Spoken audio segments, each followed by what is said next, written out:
Holy shit. Let me see these trunks close real quick.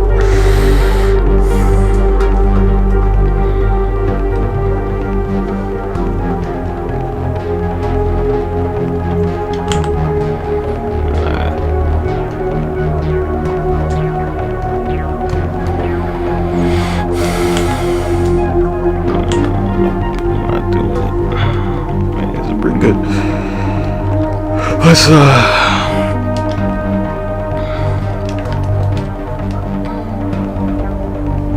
let me see the STP.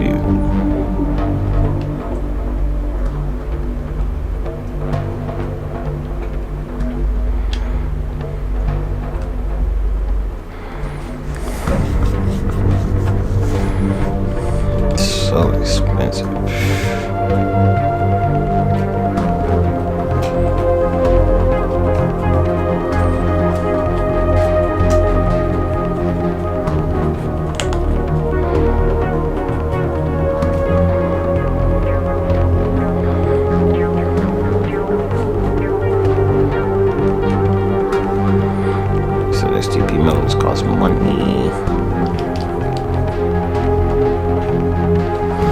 Yeah, anyway,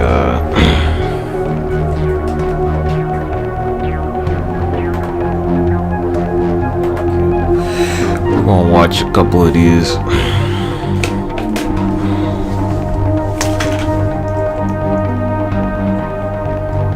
Shit. This isn't connected to keyboard. Didn't I bookmark this shit though? Why I keep like not bookmarking YouTube stuff? Oh, that's a really bad habit. Here we go. You should do it.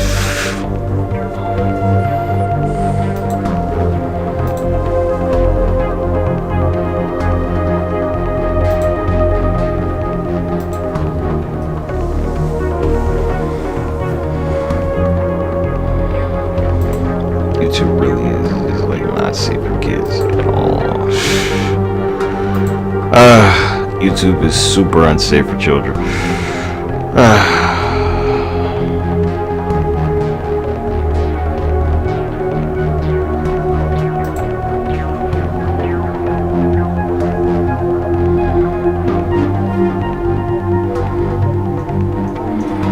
I guess that's the point though.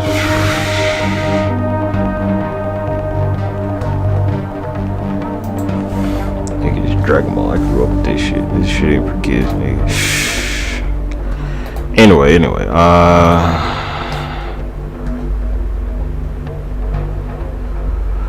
let's see what they got on in the live news section. Let's see what this penis enlargement shit looks like on YouTube.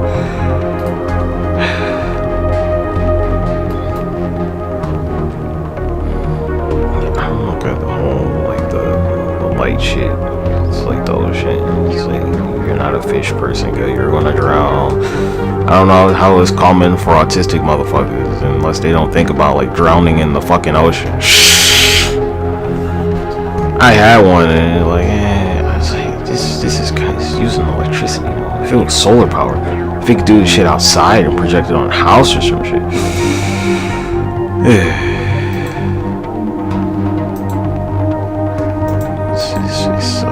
Saturday, so there'll be too much shit on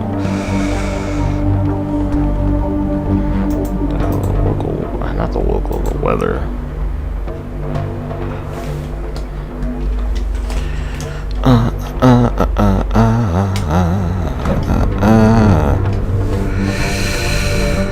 Da da da.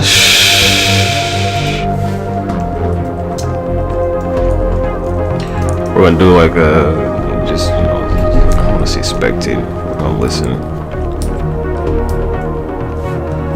to some of these other, I guess they're like doctors or some shit. This penis enlargement shit. I don't know, if they could like make a fucking a serum or something. Let's use the word serum. If they could make a serum to like enlarge your penis, it'd probably make your heart blow the fuck up.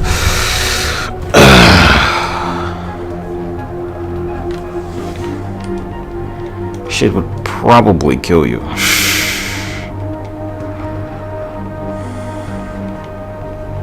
Probably.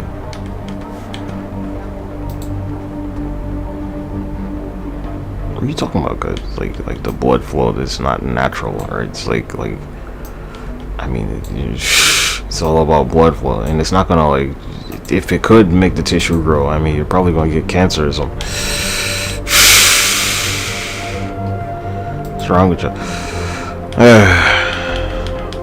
We're talking tissue expansion, guys. Like I told you, at one time, where the blood, like, fucking exploded out of my dick and shit.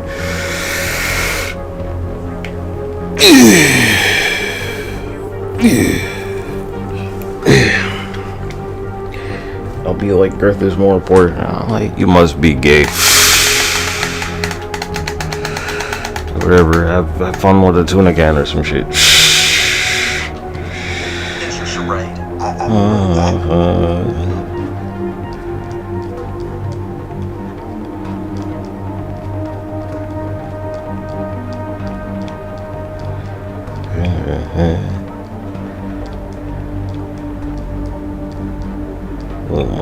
I'm not gonna be like, go watch some porn, but you know, you can see it in like the productions, right? It's like women feel very little pleasure because they don't be stimulating their clitoris. Any more questions? Be like, scratch, rubby, rub. It's like, I'm gonna just rub this lamp 3 times or some shit. Right? Don't be looking like a fucking, you know, like a motherfucker scratching a record.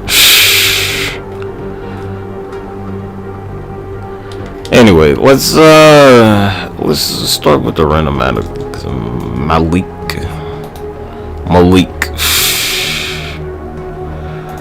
Ladies first. This is dated though. I'm Dr. Rena Malik, urologist and pelvic surgeon, and today we're going to talk about an option that helps you increase penile. The only way is traction. That's it. Now, these are devices. It's not called an extender, dude. Not only increase penile length, but they can also help with a condition called Peyronie's disease, where you develop a took me a few years. I was like, what do they do? Like, oh. Now, these devices work on the principle of what's called mechanotransduction. And this is the process by which some Sudanese lady with like 10 kids into biochemical signals. So in simpler terms, when we apply controlled prolonged stretching to tissues, it can stimulate cell growth and remodeling. And so in Peyronie's disease,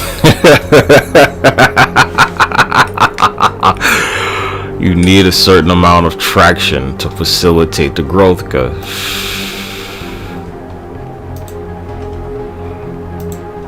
The baseline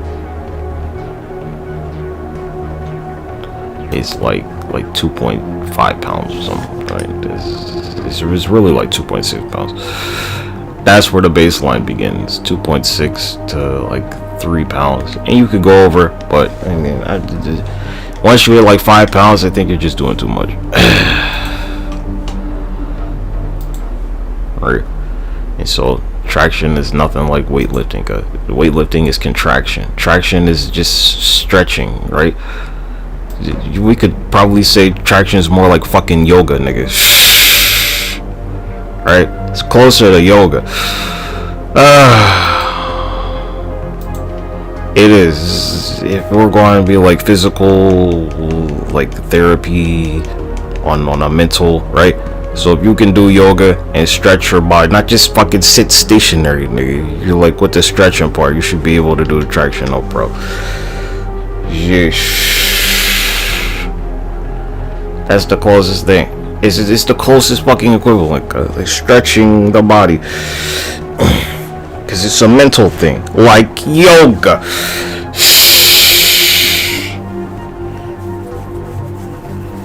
Yeah. Anyway.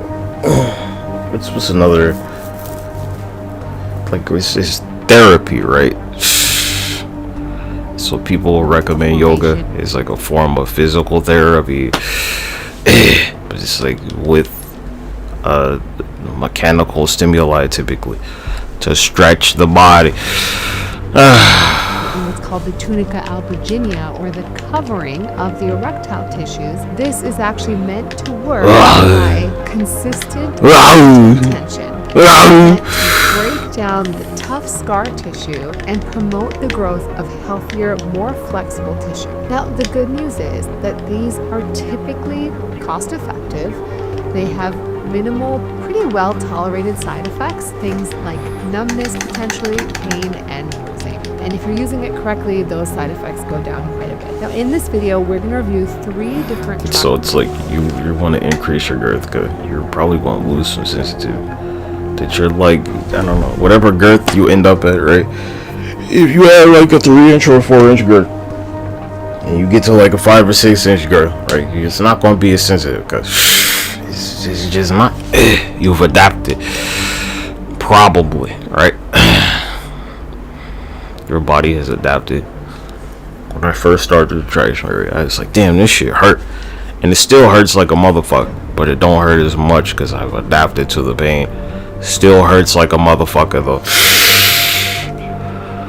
Traction devices that have all been studied scientifically in the literature. But in general, traction devices work by grasping the head of the penis and using a stabilizing ring at the base. So it's like she said the head, I mean the glands. The glands.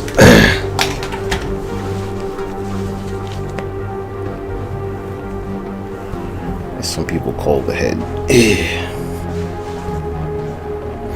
The glands need to be in a like extended state on some like level, so your foreskin isn't the only thing that stretches.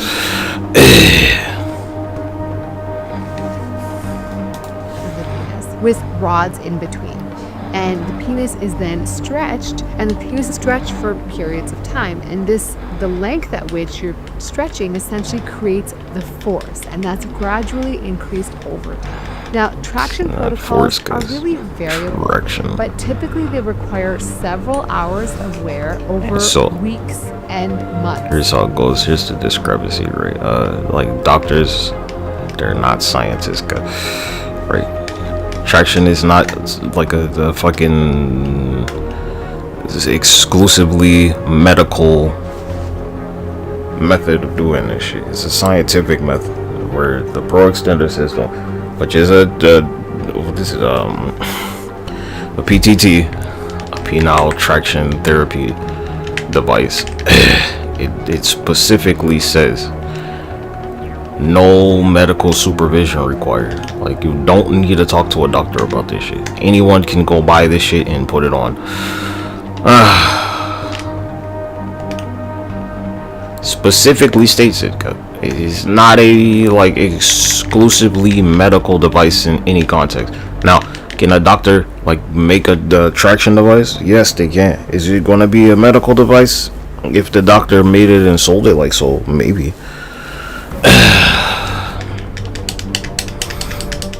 Alright, like the Restorex, that one's more of a medical device.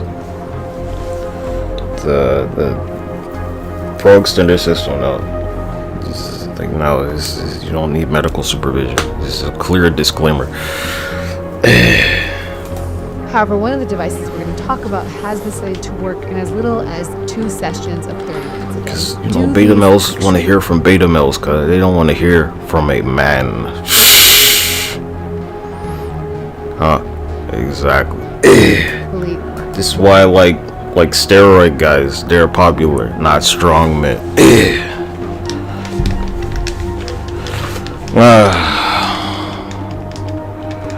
The motherfuck niggas would listen to fucking Lil Wayne before Malcolm X or Martin Luther King or President Obama, probably. We could go down that list, cause niggas will listen to some rapper before like their president and shit that leads their fucking country. Okay then. Well, when looking at studies done on Peyronie's disease, there have been about 10 studies. We'll make it out the hood, nigga. Read some fucking books, nigga. Devices on anywhere from 10 to go fucking work for the government, nigga. Sometimes between 1.5 hours to 5 hours. Become a police officer, nigga. Stress penile length from anywhere from 0.36 centimeters to 1.5 centimeters, an improvement in the curvature from 4 degrees to as high as 31 degrees. And two of the devices we're going to review here, the PMaster this Pro. is like for Pro disease, right? The like the Pro extender, it doesn't do it. That's not its purpose.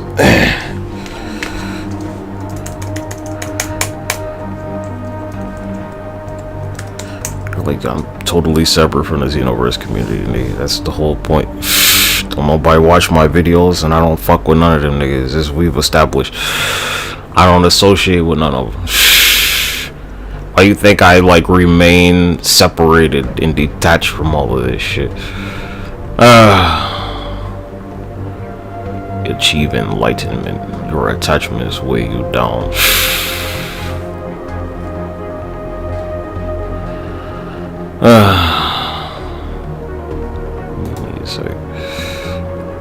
Because I don't play that pussy shit, nigga.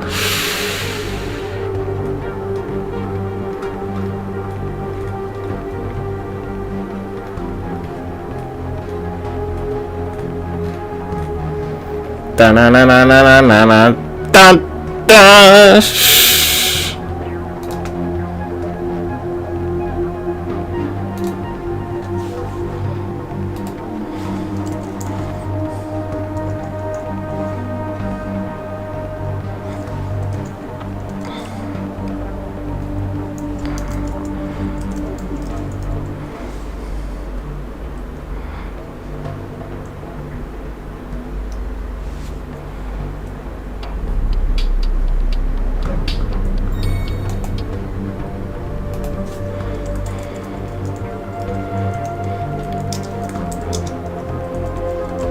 I think it's the 1st of August, right?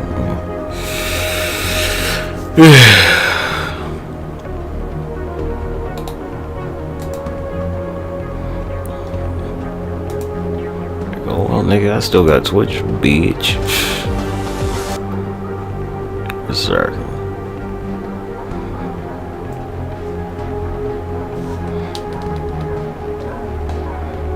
Wasn't me.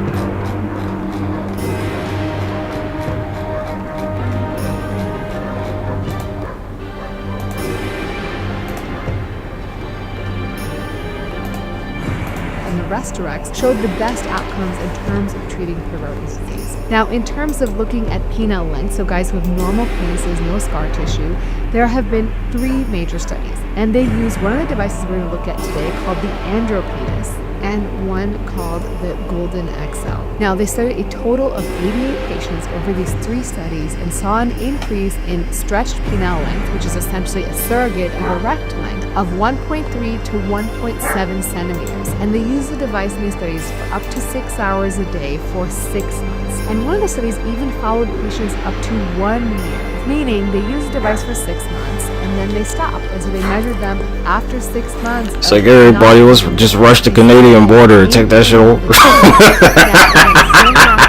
don't know if 2 or 3 days and it's interesting that these studies probably need more extensive research to understand the long-term effects Who did they go and what to? is the optimal usage of these devices.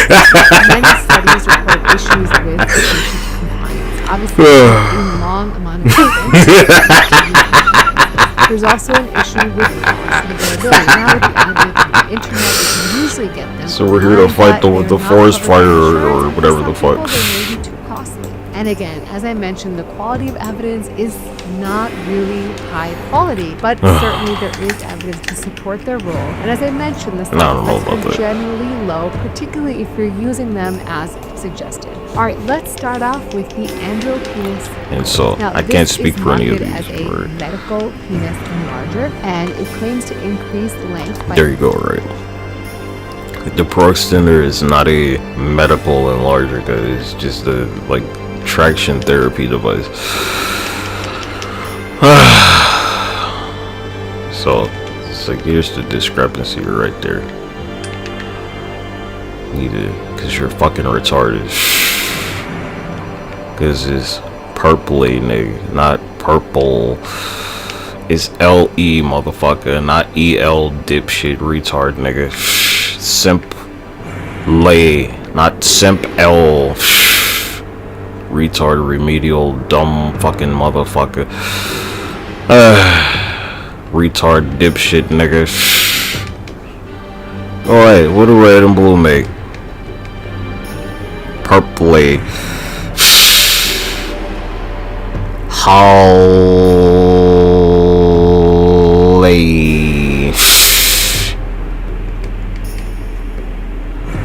You're a retard. Googly.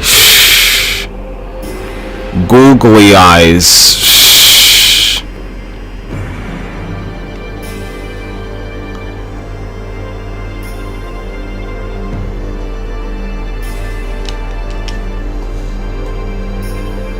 Up to 4 centimeters or 1.6 inches, and girth by 1.5 centimeters or 0.6 inches. Yeah, and traction the device recommended will usage is increase your anywhere girth between 4 to 9 eventually. hours daily over 6 to 9 Plyometrically. months. So there was a study using this device that recruited 96 men with Peyronie's disease, and half used the traction device and half didn't. And these were not. It's like it doesn't matter there, right?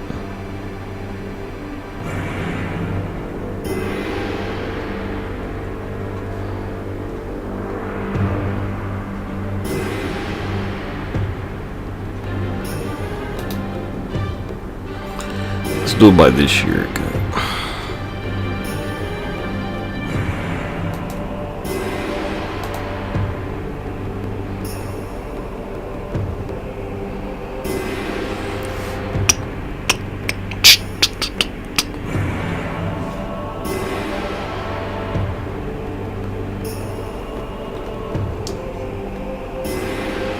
So the problem is, it's all these like artificially generated videos with no humans.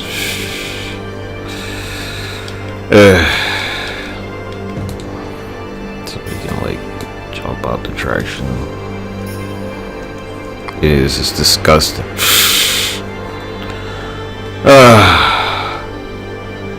Pretty pathetic.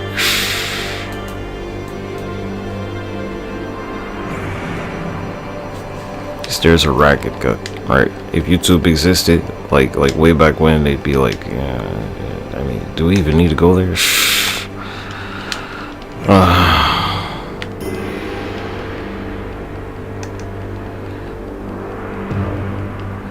I'm not good. You want to talk about racism? What do they say about blondes? Explain that one right there. Is that racism to say that blondes are dumb? Probably. Who knows? Right? Be like, it's a dumb blonde. It seems like it's racist, dude. Anyone can have blonde hair, mo. Dark skinned people can have blonde hair. Beats me. I don't know. They're like, you know, like less human because they're stupid and blonde or something, right? That's the idea. I don't know, okay.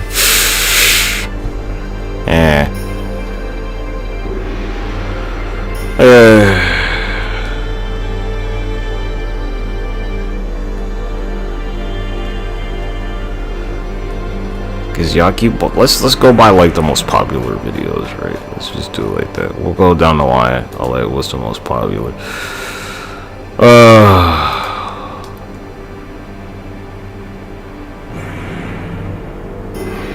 Got the Panuma joint.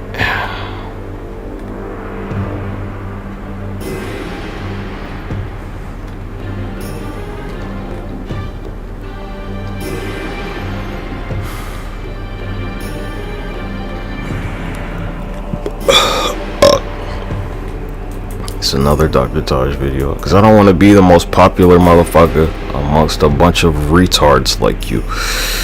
Who would want that? Who said the most retarded shit is how YouTube works?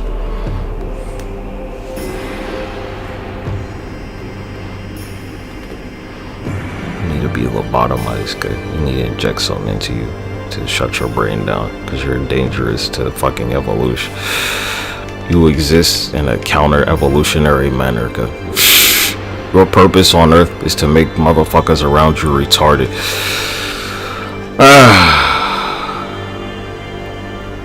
That is your function. It is your sole purpose in life, to make as many motherfuckers retarded as possible.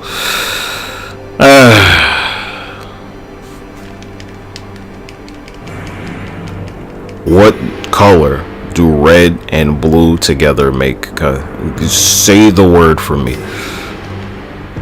You say purple, you're fucking retarded. Shut the fuck up.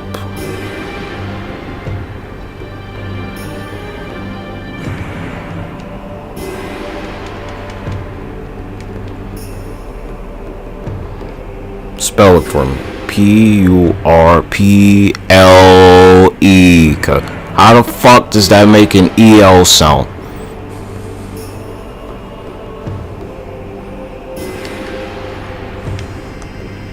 Your mama was retarded, nigga. She birthed a retarded remedial fuck nigga like you. Jicka Jicka Slim Shady.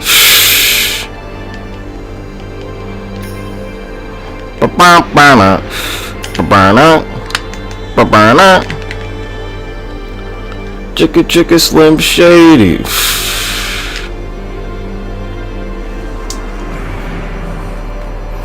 Didn't fall her in there as faster than some fat bitch who sat down too fast.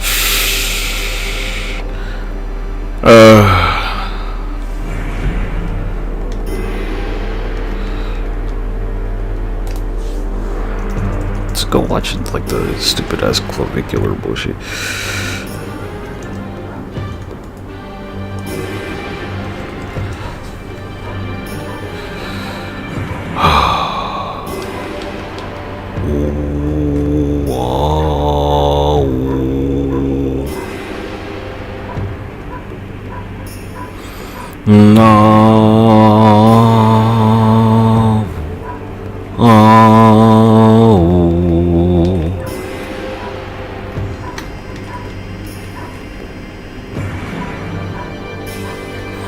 Unlike you, I'm not a joke.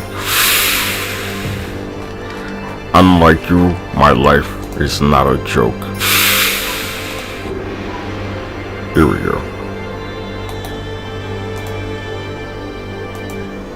Right now on the internet, there is an entire movement of men dedicating their lives to something called looks maxing. And listen, I get it. We all want to look our best. But some of these guys are taking Adderall, injecting GLP-1s, blasting anabolic steroids, holler at your boy, and in some cases, literally smashing themselves in the face with a hammer to make their cheekbones more prominent. Not a gun. A hammer to the face.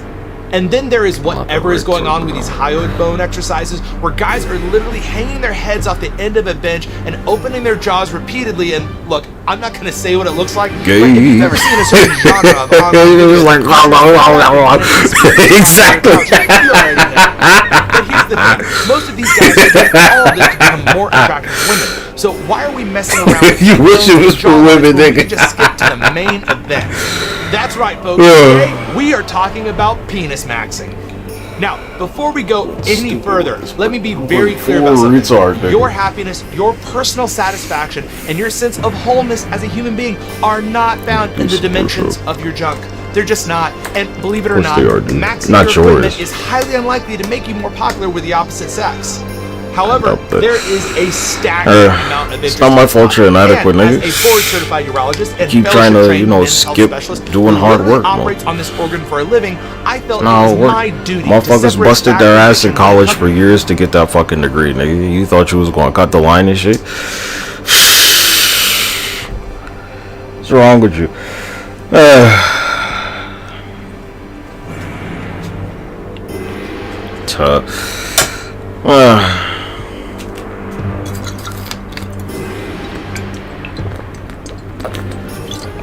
Give it up for the motherfuckers that don't take steroids, that bust their ass in a gym consistently. I give them their props. They worked hard. There's a busting ass in jail and shit, prison, whatever the fuck. Bulked up. Comes to my organ of surgical subspecialization. So strap in, or actually don't, that's gonna be relevant, and let's get into it.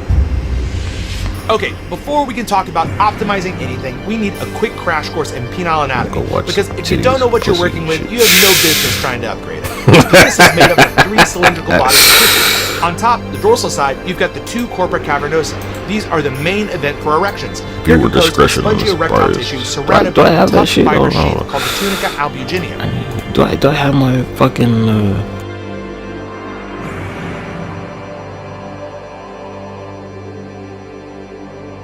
Parents strongly caution the following programs are intended for mature audiences over the age of 18. These programs may contain some material that many parents would not find suitable for children and may include intense violence, sexual situations, coarse language, and suggestive dialogue.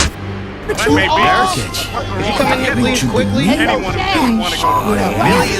That powerful niggery at work here. Ugly fat bitch. I love my stream so much. I love my streams.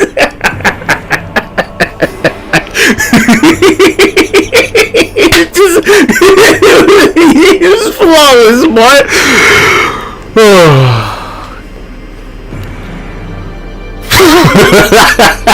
It was some flawless shit, nigga.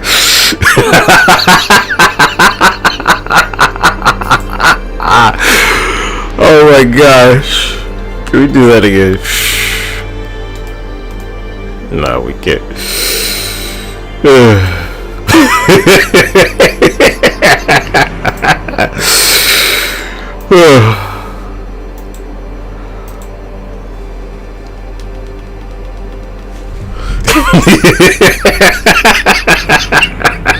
This powerful nigga chain work.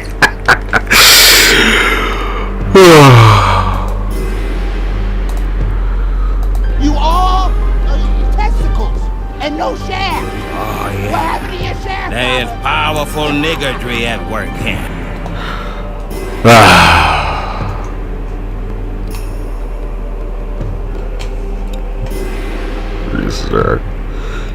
Oh shit, is that 68K? Holy fuck, nigga.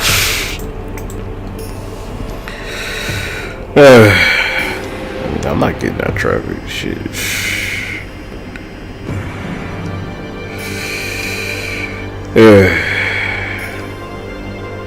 68,000, 67,000.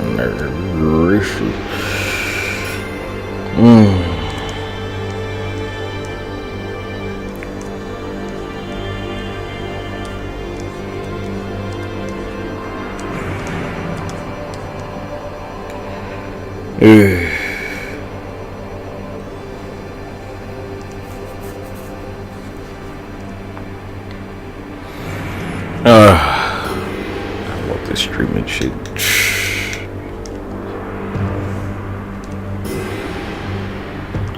Well, little nigga, good for you. I guess, yeah, by the end of the week.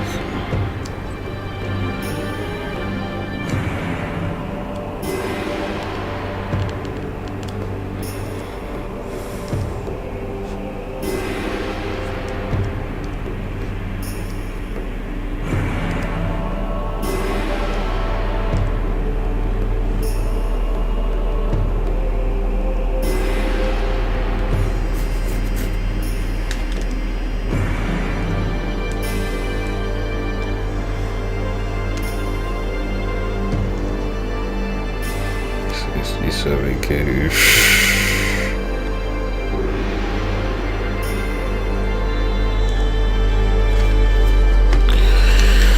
I know, it's a new record.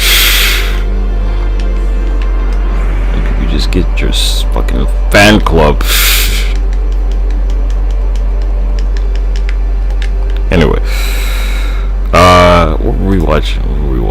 This guy. When you get an erection, blood flows into the corpora cavernosa, the tunica stretches, blood gets trapped, and congratulations, you have liftoff. On the bottom, the ventral side, you've got the corpus spongiosum.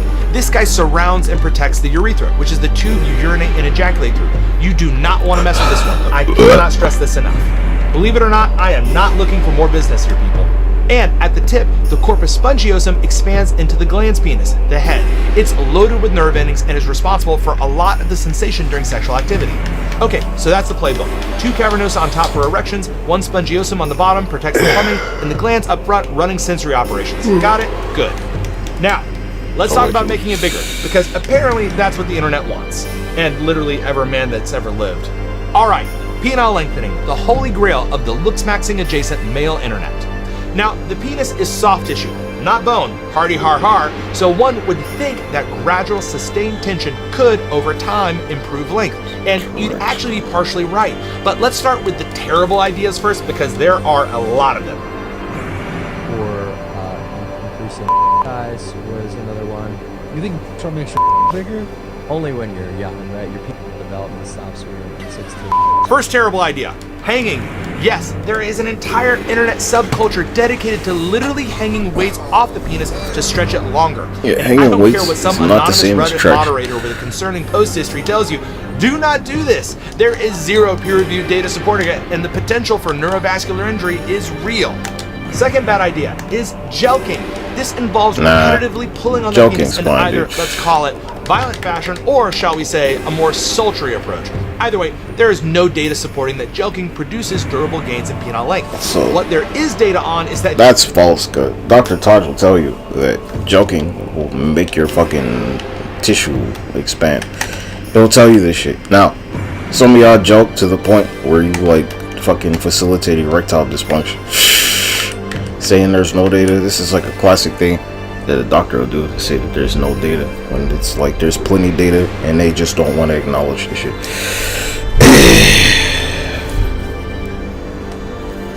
Not how it works, good, because they're not a scientist. Doctors don't focus on data. That's not their job. Doctors are not data analysts.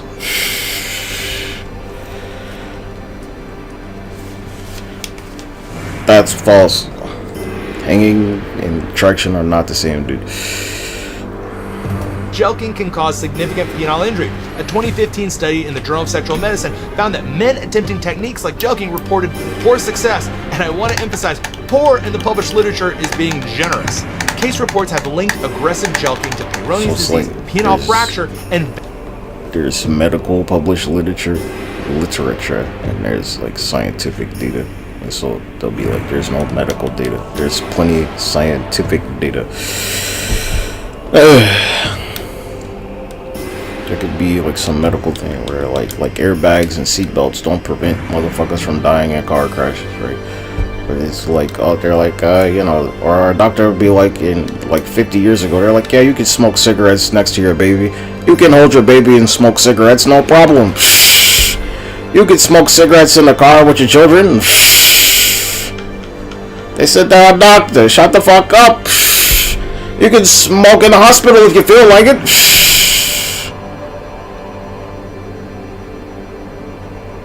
They said black people feel no pain whatsoever. Doctors. Exactly. They said women feel no pain during childbirth.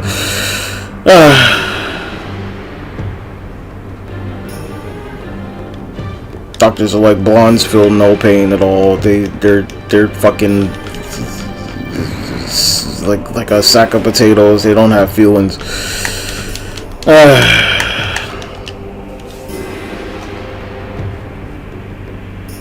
Vascular damage. Just don't. But here's where things get interesting. There is logic behind the concept of penile traction. The idea that sustained, controlled mechanical force can remodel soft tissue is well established in medicine. It's the same principle behind tissue expansion in plastic surgery. So let's talk about options that are safe and have actually been proven to clinically work. Now, we have an entire class of devices for this, and they're called traction devices. My favorite traction device is something called Restorex, which was originally designed for Peyronie's disease, a condition where scar tissue causes the penis to curve. But it turns out the length data behind Restorex is legitimately impressive even outside of Peyronie's. A 2025 narrative review that analyzed over 1,000 patients across 15 studies So it's like, you don't need peer review to conduct a science experiment. Baking soda and vinegar do not need peer review, blah blah blah. It's gonna result the same it's gonna yield the same result every time, because it's fucking science. You're an idiot. This is why these two are different, guys. Science and medicine are not the same. A scientist and a doctor are not the same thing. Say, yeah, doctor, is the experiment ever gonna change? And they might be like, yeah, and so a scientist is gonna be like, fuck no, nigga. Baking soda and vinegar are always gonna yield. They're always gonna yield the same fucking result regardless, guys.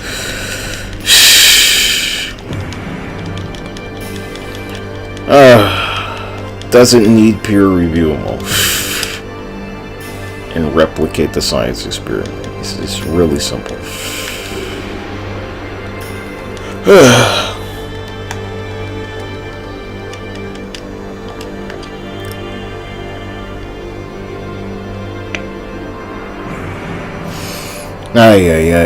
So traction, like the first traction device that I know of was not a medical device. It was like a scientific therapy device.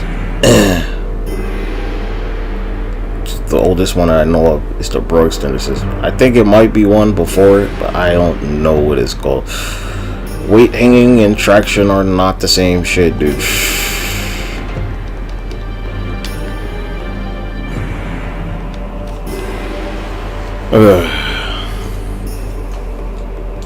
That modern traction devices like the Restorex achieved average penile length gains of 1.5 to 2.3 centimeters with protocols of just 30 to 90 minutes of daily use. Adherence rates exceeded 85%, and adverse events were mild and the Restorex uses like maybe, I don't know, twice as much in a base, and then it's just like 5 pounds to 11 pounds of traction force. So, you know, it's like way more than a BURU extender cut. Like significant, it's double to like 5 times, not 5 times, maybe like damn near, it's almost 5 times. It's like twice as much to 4 times more traction, suggesting you don't have to wear it as long. But the BURU extender is like, wear this shit 12 hours a day, and in 3 months you'll gain an inch. The Restorex, or whatever the fuck it's called, is like, wear this shit 30 minutes a day for 6 months. 30 minutes to an hour for 6 months for 1 inch. 12 hours a day or 30 minutes a day. Like 3 months or 6 months. usually didn't last very long, mostly some temporary redness and temporary numbness. And a randomized controlled trial out of the Mayo Clinic found that in post-prostatectomy men, so men who had had their prostate removed for cancer, Restorex achieved an average of plus 1.6. Like, here's a caveat, here's a catalyst that only so many people are ever going to experience, having their fucking prostate removed. That's not typical for fucking anybody on earth. It'll be like the extreme circumstances of having your prostate removed and blah blah blah, or it can facilitate growth and shit. And it's like, yeah, that's cute. Centimeters of length gain versus just plus 0.3 surgical operation, control, along with significantly better erectile function, intercourse satisfaction, and overall sexual satisfaction scores. 87% of users said they'd repeat the therapy, and 93% would recommend it. That's RCT level data, folks. Now, is Restorex overkill if you don't have Peyronie's and just want more length? Maybe, but the data is there. It's one of the very few things in this space that is actually supported by clinical evidence. So a quick honorable mention. Vacuum erection devices, or VEDs, do exist, and they are a great option for men trying to rehabilitate their penis after injury or prostate removal. But they have never been shown to produce durable length gains in otherwise healthy men. So if you're a healthy guy buying a penis pump off Amazon hoping it'll add inches, just save your money. Oh, and yes, there are technically surgical options for penile lengthening, but they're all some sort of shade of terrible, with complication profiles that sound like... So, like a vacuum erection device, otherwise known as a penis pump, right? It can increase the tissue expansion temporarily. They say would sustain such and such and such. It's not gonna grow tissue more. It's just gonna, like, you know, make the shit swell, enlarge, engorge it, right? It's not like truly permanent. You have to keep doing it. Traction is like, this is permanent. You don't have to keep doing the traction once you make the gains. So with a fucking pump, you could go from like 5 inches to maybe 8 inches, right? It's like you have to keep pumping, and it's not permanent, nigga. It's temporary. You didn't grow any tissue. It just like fucking swells up. Okay, if you stop pumping, it's going to go back to 5 inches. Yeah. It's called a vacuum erection. You never want to put a pump on with an erection. Any retard that tells you to get an erection and put your shit in the fucking penis pump is retarded, and they probably injured themselves previously. Which I keep hearing, right? Some retard in a mask on YouTube is like they fucking, you know, hard flaccided their dick because they're retarded. And so they're giving advice to all the other retards out there to put their dick in a pump fully erect. Which is like remedial special needs shit. And YouTube doesn't give a fuck because it's like for the most pathetic motherfuckers on the planet.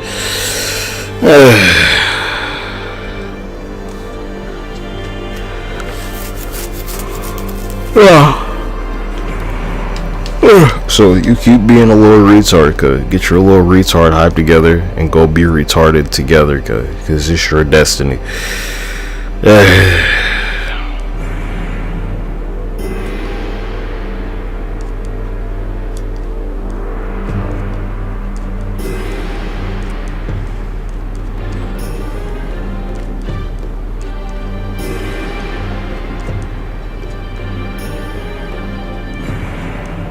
That's what you're born to do together. Put your little retard heads together.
Let's keep going.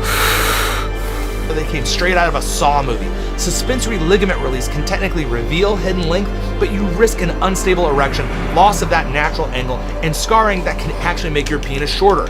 I would not recommend any of these surgeries, and the neither would ligament any one, I reputable think there's like urologist that I know. a proper balance. So let's move on to the next topic, which is girth enhancement. And unfortunately, when it comes to increasing penile girth, there's really nothing you can do at home. There aren't any exercises, no devices, and no supplements, at least nothing that's been proven. What they could do, nothing your right, favorite looks maxing influencer is going to sell you in with a motherfucking with spacers or something, right? They could probably make the suspensory ligament stretch.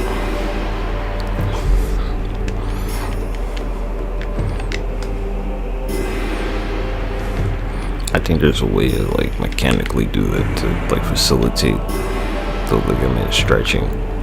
This is a ligament. What do you say? And neither would any reputable urologist that I know.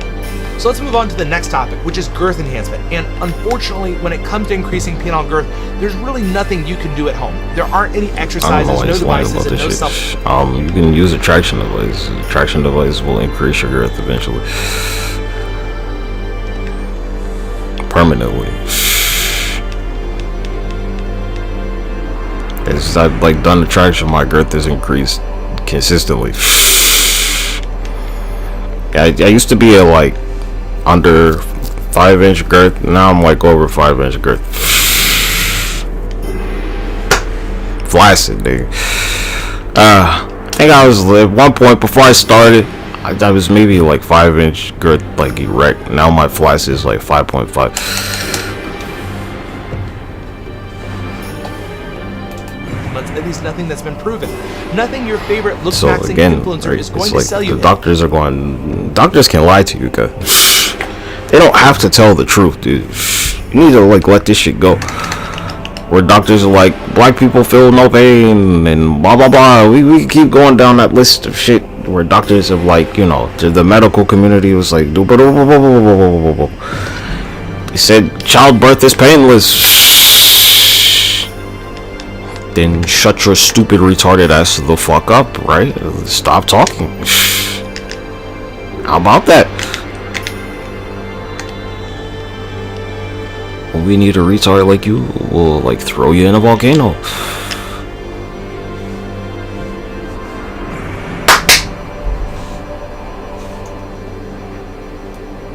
And a Lincoln Bio product is going to add circumference to your penis. I'm Doctors sorry. could still be like, oh, But childbirth's that doesn't mean that painless. we don't have options. So let's talk about what's actually out there in the procedural world. There is a surgical option called the Pneuma, also recently rebranded as the Implant. It's basically a silicone hot dog bun, yes, I said hot dog bun, that wraps around the shaft of the penis while avoiding the urethra. And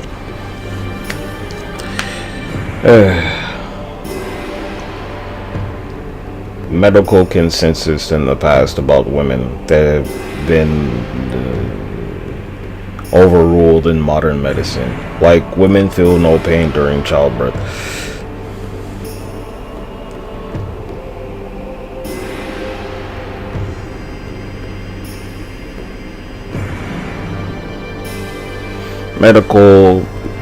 Historical medical consensus often dismissed women's physical and mental experiences, promoting ideas like the wandering uterus, female hysteria, and a belief that women naturally bear pain without needing relief.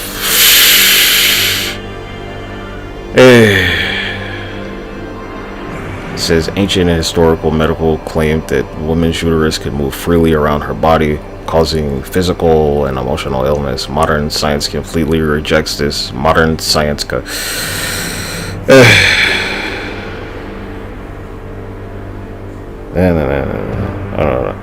we go.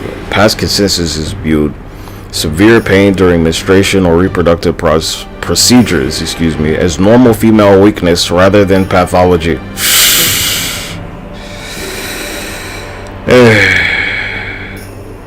Blah blah blah. Performing surgeries on enslaved black women without anesthesia, based on the false belief that they felt less pain. No pain, cause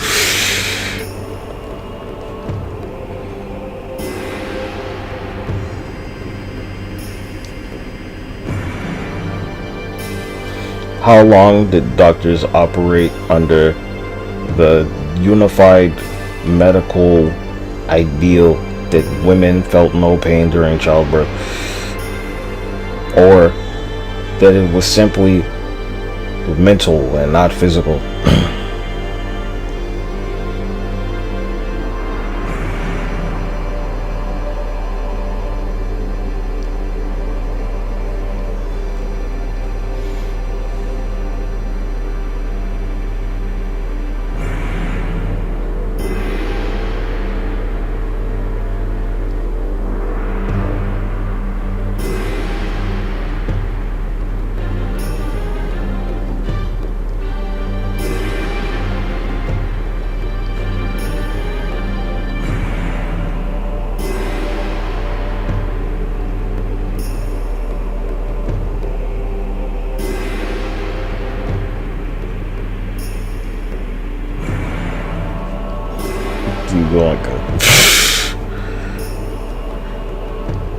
In the United States, how long was it totally acceptable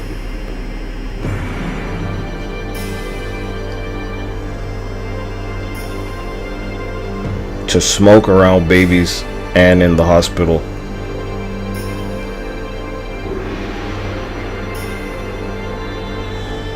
Nigga, it was fully acceptable to smoke in hospitals and around babies until the late 1980s, and early 1990s.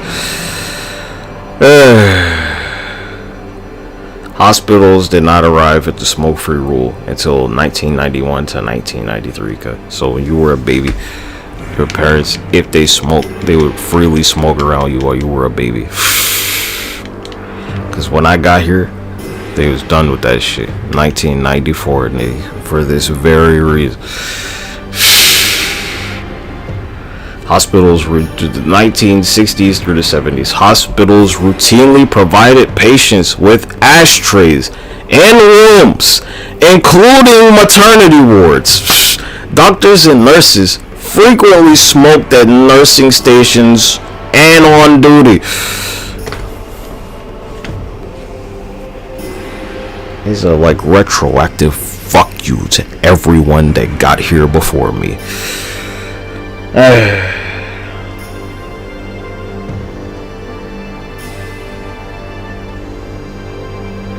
The Joint Commission mandated that accredited U.S. hospitals become completely smoke-free by December 31st, 1993.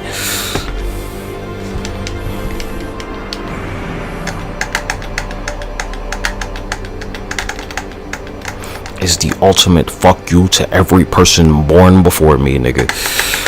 A direct fuck you to your entire life.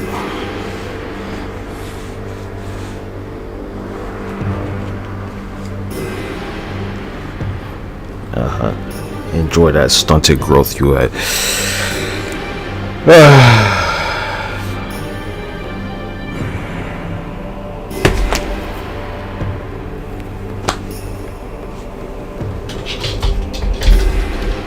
Keep asking stupid questions, dumb retard motherfucker. Breathe it in. Surgically implanted between layers of connective tissue. Now, have there been class action lawsuits against the surgeon and inventor Dr. Elist? Yes. Have most of the reputable surgeons that I know personally given up on Pneuma because of, and I'm quoting here, horrible complications? Also yes. Am I choosing my words very carefully because the Elist family is notoriously litigious? Absolutely yes. That being said, you know what else happened in my lifetime? The declassification of marijuana as a drug is now just a plant. Another fuck you to all of you. Even my worst enemy. Hell no. Don't believe me? Check out this incredibly well-written 2023 investigative journalism piece published by Ava Kaufman and ProPublica. As I point. Just put the link in the description. Okay, so with surgery out of the way, what non-surgery do you have for increasing penile girth? Now, we actually covered this pretty in-depth in our video talking about Olympic ski jumpers. Yep, that video exists. Check out the link above. But injectable filler placement, specifically with hyaluronic acid, can be safe, reproducible, and aesthetic if done by a qualified provider. Full disclosure, this is something that I do as part of the Fallafil group. When you gain an inch, you gain about like half an inch. But the data has been published and peer-reviewed. Hyaluronic acid fillers are biocompatible. Reversible with hyaluronidase if something goes wrong, and when placed by someone who actually knows something about penile anatomy, like this guy. So you can go ask Dr. Taj, right? He's like, the hyaluronic acid is only going to do it one time. After that, it's going to create scar tissue, and it's not safe after that.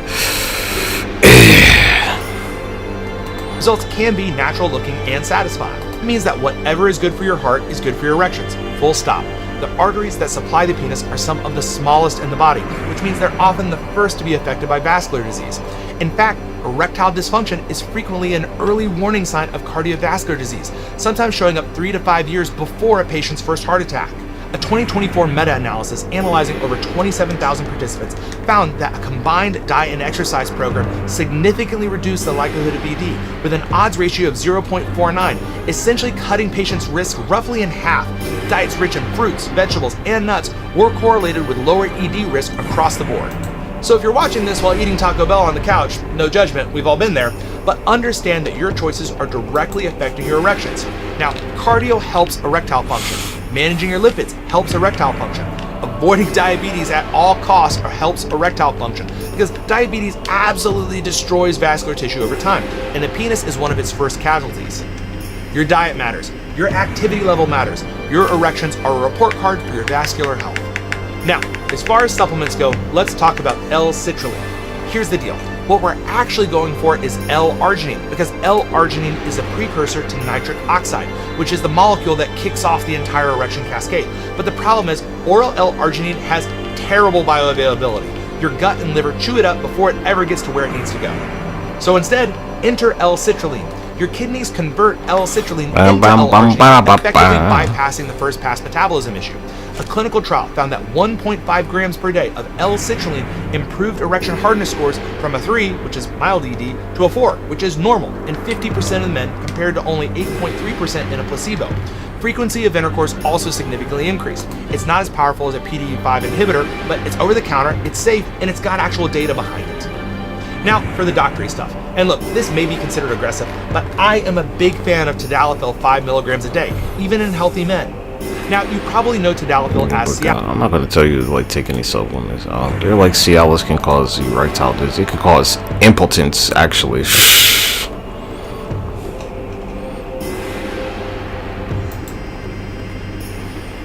I think that's the one. It could cause erectile dysfunction. My bad. It might be able to cause impotence because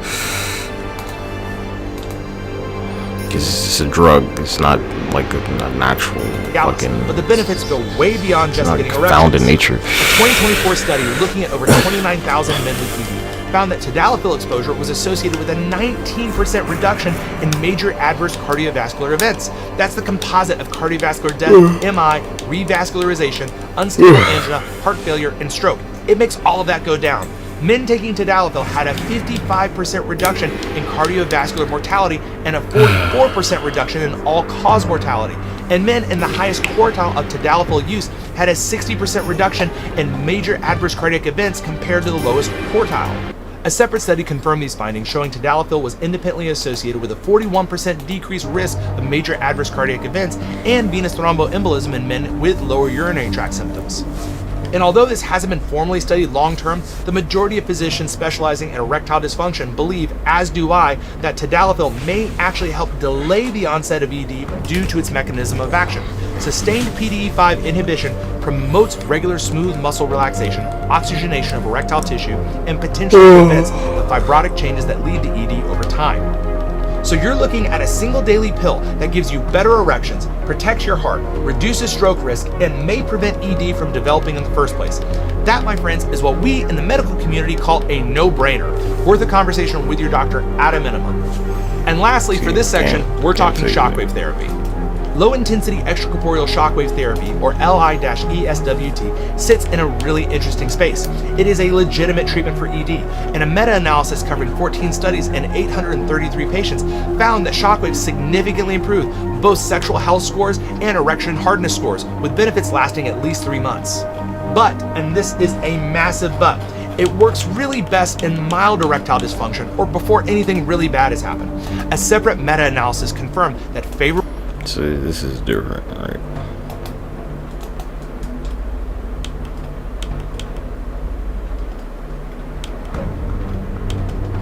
It's just science, my G. Where he talks about stuff that most guys, for years, we really never had anything that was safe and reproducible in the medical space. And the old way they'd cut a ligament. That's not good. Don't do that, because you're not increasing full length of the penis. We ended up developing as a group of doctors and estheticians back in, gosh, like 6 years now, something like that. I'm getting old, man. Basically a way of administering hyaluronic acid, same fillers you use in your face and your cheeks, but in a very systematic way to increase size. I mean, honestly, it's 15 minutes of actual procedure time. I mean, that being said, I do this all day, every day. So I grew 2 inches. It just doubled in size. It was actually shocking because I get out of the shower and I not recognize myself. So what is the average length of penis? 5 inches. There are some guys out there, like my friend BioEYEN, who've been asking for years, how can I have more width and girth? And I'm assuming he's asking because, well, he has those problems. Because I've heard he was asking, I'm not sure if that's true or not. But you can use code BioEYEN if you'd like to buy the TROO glasses. Use code BioEYEN for discount because I love health trolls and he's my favorite. All right. Now, this episode, believe it or not, is going to be about width and girth, but with someone who's an actual expert in it. I'm assuming because he probably has it, but certainly because he's built it with his own eyes as a board-certified urologist and fellowship-trained specialist in male sexual and reproductive medicine. And I've been relatively transparent in some of my interviews, some of my books, I'm writing about what you can do. I've actually, in front of 2,000 people at the Beyond Biohacking Conference, showed stem cells getting injected into my reproductive organ with just the parts you can't unsee locked out. So I've been, you know what? I've been into this for a while, not because I'm concerned about any of that stuff, but just because what can the human body do? Like, why wouldn't you experiment with that? So I brought on an expert who really knows a lot about this because he looks at TRT, peptides, PEDs, and these dramatic videotapes secretly obtained by animal rights activists have aroused public indignation, but many scientists vehemently disagree. Sexual health is, having worked with literally millions of people at this point, or communicated with them, the number of guys when they're when they're in trusted space, like, you're over even 30, 35 sometimes. It's like, hey, things aren't working the way they were, and there's embarrassment and shame and things like that. And so we're gonna have a conversation about, well, what can you do? And it's gonna be fun because our expert recently was on Diary of a CEO. His name is Dr. Alex Tatum, and follow us on YouTube, where he talks about stuff that most guys won't talk about, well, unless they're out drinking beer with their buddies. Alex, welcome. Dave, thanks for having me, brother. Let's get right down to it. Why are so many men trying to make a normal penis bigger? Well, Dave, I got a question for you. If we took a room full of any guys, doesn't have to be the guys at one of your biohacking conferences, and we asked for all of them to close their eyes, okay, and put their head down, and then ask them, hey, how many of you don't want a bigger penis? Raise your hand. How many do you think guys would actually raise their hand and say, no, if I had a perfectly safe, reversible way to increase the size down there, I would want it? Do you think anyone would? There's about 5 guys would, and they're ones who are either have so much length or girth that it's painful for the others. Other than those guys, everyone's like, hey, a little bit more, it might be fun. So, yeah. Sure. I mean, who doesn't, want to be a little bit stronger, or be a little bit better, have a little bit, once you get over 35, have a little bit more hair, drive a little faster. And so I think it's natural to be curious about, how you can improve your body and, get more everywhere. And, the thing is that in, my world of urology, that's the constant joke we get from everyone. It doesn't matter for what reason a man is having a procedure, the joke that we get at least 5 times a day is, hey doc, while I'm out, if you can add a little bit down there, go ahead and let me know. And so it's kind of been, this, I guess, open secret amongst men, for decades. If you look all the way back into ancient times, you'll see evidence of the ancient Greeks and Romans taking certain aphrodisiacs and certain oils and seeds to try and boost sexual performance, to improve their size down there. There are African tribes that, use stretching to try and increase the size of their member. And so this is something that's just embedded in our psyche as guys. But the problem was, for years, we really never had anything that was safe and reproducible in the medical space. And so that was a problem that not just me, but a lot of people in urology and the sexual medicine community really kind of sought out to fix, and tried a bunch of things, didn't really work. Fat grafting was kind of inconsistent. Length enhancement has been a dicey space as a whole. We've tried using different types of fillers like PMMA. We've tried just about everything under the sun, even saphenous vein grafting, where you harvest a vein from inside the thigh and then actually use that to augment the erectile body itself. And ultimately, what we ended up developing as a group of doctors and estheticians back in, that's like 6 years now, something like that. I'm getting old, man. Was basically a way of administering hyaluronic acid, same fillers you use in your face and your cheeks, but in a very systematic way to increase size. And that's been the standard in the community now for a couple of years. Not length though, right? Girth, yeah, girth, not length. We haven't figured that one out yet. I'm still working on it. I'll let you know. Can I share some results? These are real results, and it feels dumb talking about this. So one of my friends, y'all know who he is, likes to post about frequency of erections and all. I think there's such a thing as TMI, but then again, I published the frequency of sex and orgasm versus daily happiness for a year in my books. So I look at intimacy as one of the biggest inputs to your environment that tells you whether you want to live a long time. If your body knows you're still having, we'll say making love and or having sex, but ideally with a connected partner, you'll live longer. And the people who live a long time have healthy libido and healthy love lives. So it's something that you manage, and so goes back quite a ways over the last 10 years, but a combination of stem cells and shockwave and pumping for a little while, I grew 2 inches in length. Oh wow, good for you. 3rd grade. And no, it was only like 10%. Hey, that's 10%, right? That's better than, that 10% is better than no percent. It actually just doubled. It just doubled in size. Okay, neither one of those is true, but the 2 inches is true, and it was actually shocking. Because I'd get out of the shower and not recognize myself naked. I'm like, what? Like, what is it? Like, I became a shower, and like it was bizarre, and I'm a comfortable size. But that kind of growth, you don't want to brag about it. Like, bragging about dick size is the stupidest thing you could ever do. But also, I just want to say, guys, it's possible to do that. And so there's all sorts of things, and we're going to go through a lot of the things, and width is also really important. And maybe there's a caution. Yeah. And well, Dave, you did bring up one thing, and I need to clarify an earlier statement. We don't have any surgical options for length, like going to sleep and then waking up with a longer penis. That does not exist. But just what you described, along with traction therapy, which is analogous to hanging, which is common to a lot of guys. They're more familiar with that in the enhancement community. That does work because your penis is a soft tissue organ that does respond to stress and remodeling. time. But if we're talking about like the surgical, like I go in to see a proceduralist, I get one thing done on one day and then walk out with something very different for length. We don't have that for length yet. And the old way they used to, they'd cut a ligament, right? But that's not good. Don't do that. Don't do that, because you're not increasing full length of the penis. You're increasing kind of what's hanging outside of the body, but you need that suspensory ligament that attaches the erectile body to the pubic bone in order to have stability when you're engaging in intercourse. And guys who get that done, I've frequently seen men who have asked for me to reconstruct them after that's happened. Unfortunately, that's really difficult and not necessarily possible in all situations. But it's kind of like those tube men that used car salesmen put up at the front of their lots where it's just like flopping everywhere. That's kind of what those guys experience. It's big, but it won't stand still. They're not good. Yeah. And if you're a woman, waving inflatable arms, flailing to man. And this, we're going to just talk hard facts. Yes, I said that. Wacky waving inflatable arm, flailing to man. What works and what doesn't work, because a lot of guys want to talk about this. And some guys are perfectly normal and they think they're small. Some guys are actually small, right? And I haven't personally ever been in like a dick measuring contest in my entire life where y'all stand there and like compare, right? So what is the average length of penis? Like 5 inches. Erect penis is only about 5.1 to 5.5 inches. And so I think that at least here, in the Western, world, we've kind of just rounded up to 6 inches, but automatically you now have over half the population that, views themselves inadequate. And then, you factor in like, pornography on top of that, and that adds more insecurity. And I tell patients, I was like, we can just cut porn out of that, right? It's like, that's a you thing, right? You chose to watch porn, probably, and you feel inadequate because you wish it was you. That's that. Let that go. Like blah blah blah blah. Like, oh, okay, the porn niggas be having little dicks too. What are you talking about? Cause you're retarded. It's like, okay, good. You get the ruler out, and mine goes past the ruler. You damn nigga, you stuck on the ruler. Bummer. Like, let me get my pump and then what? Exactly. Yours maxed out, huh? It's not gonna get any bigger. I can get my pump and like be twice your size. Now shut the fuck up. Because I don't have to, cause I already won. It's not about making you happy. It's about reality.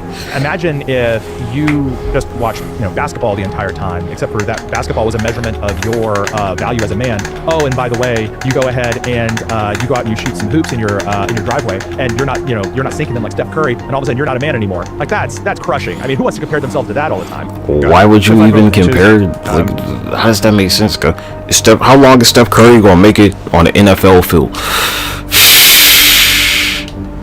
Nigga finna get tackled and his legs ain't gonna work no more. Explain that. They gonna tackle Steph Curry and the nigga finna be paralyzed for the rest of his life. I could see that, and there's probably some variation based on where your parents are from and all that. But average 5.1. So I would say, sadly, half of listeners. I would say, sadly, half of listeners who are listening are below average, because that's what average means. And half are above average. I mean, the middle has to be somewhere. Exactly. And the reality, having done a lot of tantric training and work and things like that, I don't really write too much about. You know why, nigga? You was a bitch, nigga. No disrespect to female dogs. You was a hoe ass nigga. There we go. You was a hoe ass nigga. At least you're average, good. I mean, right? Sheesh. Talk about ungrateful. This is because you don't need more than that, nigga. You didn't put the work in. You would have put the work in. It doesn't really matter if you know how to use it. That is the straight reality. But also, sometimes having a little bit of extra width in particular is good, because of the women I've talked with, some of them like it more than others, but there's a feeling of fullness. There's also someone who can't have more width. So you might want to find a vagina that matches your penis. And this is something they would do in ancient times. Oh, really? So they would actually, when they're finding an appropriate partner, the experts in the monasteries were like, oh, no, you need this. And it's actually remarkable. I've delved into that. So bottom line is they all work, and it doesn't matter that much. That reminds me of a funny anecdote, Dave. So I mean, my practice is dedicated to men's health, and so that runs the gamut from male fertility, testosterone, peptides, but also erectile dysfunction. And so for men that are at the terminal end, like nothing else is working for them, I do penile implant surgery, and you have to have a very well-oiled, dedicated OR team to get really good results with that. And the results can be fantastic if it's done well. But I can't get over one of my scrub techs. She's an absolute riot, and she will talk about how she had lived kind of a crazy life in her 20s, but she's just so head over heels for her husband, and she's like we're genital soulmates. It's just the perfect match. And she will just go into this as I'm operating, and I'm like, girl, I'm trying to focus right now, and she's giving all like the dimensions and everything else. It's a fun time. Yeah, it's so for guys who are listening, going, if there is any kind of little I'm not enough, dude, there's so much more to worry about the dick size. And hey, this is biohacking. You get to choose the state of your biology. So let's get into, we'll talk some about ED, but yeah, I do want to say one thing, Dave. For you guys that are listening and interested, there are a lot of options out there, but I do feel very strongly about steering men away from things that are harmful. And I have seen some really bad outcomes with permanent fillers like silicone, PMMA, and with certain things. So I would encourage guys that if this is something that you want to explore, I work with a dedicated network of physicians and injectors through a large organization. Hyaluronic acid. And I would just highly recommend you go see somebody who's dedicated to practice this and uses something reversible like hyaluronic acid. It's like a one-time if you are moment. going to experiment with biohacking and enhancing your body, please do it in a safe way, just for your own well-being. Remember this shit, other dangerous penis enhancement things that people have tried that didn't work. Dr. Taj. Well, I mean, I will say, verified fucking surgeon who can perform surgery on YouTube, and he fucking he's like an advocate against hyaluronic acid. So when you hear, whoever the fuck, and they're like it's like shit, nigga. Go ask Dr. Taj.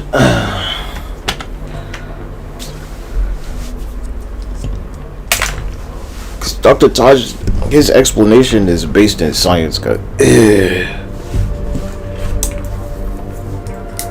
His explanation for why hyaluronic acid is, it's not even a double-edged sword. It's just like detrimental after the first injection. It's a scientific explanation from a medical doctor. Hey, your mileage may vary. I've seen every piercing under the sun, and usually, of course, Dave, if they're coming to see me, it's because something's gone wrong, right? Like I'm a surgeon, so there's a bit of a selection bias there. I would also say these little subcutaneous, pellets or nodules, or that where people put jewelry under the skin, that's not a great thing. I've had to take a number of those out, and then I would say there's been subcutaneous silicone implants to try and increase girth. I've had to take out a number of those, and that results in some pretty horrific lifelong disfigurement. And so anyway, I'm thicker, but I have a piece of silicone between me and what I want. My partner. Yeah. I mean, it's slid under the skin, but I'll tell you that the surgical complications from that are just absolutely horrific. And again, I'm one of the biggest proponents for biohacking that there is, but I also believe in patient safety. And so I'm like, go out there, you do you, man, go crazy, but take care of yourself and beware, because there are a lot of people out there that don't necessarily care about your well-being as much as they care about getting into your wallet. And so that's why, at least from my experience, when it comes to the world of penile enhancement, I've seen really good things with shockwave therapy. Okay, I've seen really good things with pumping. I've seen really good things with traction therapy, and I've seen really good things with hyaluronic acid. I've seen mixed things with stem cells, and I think that has to do with the quality of the stem cells and where people are going. It's not like not everybody has access to new stem cells, and they don't really know what they're getting, right? And that's a huge problem in the stem cell side of things. We need reform as far as stem cell therapy goes in the United States, so we can uniform that and we can actually figure out what outcomes are supposed to be.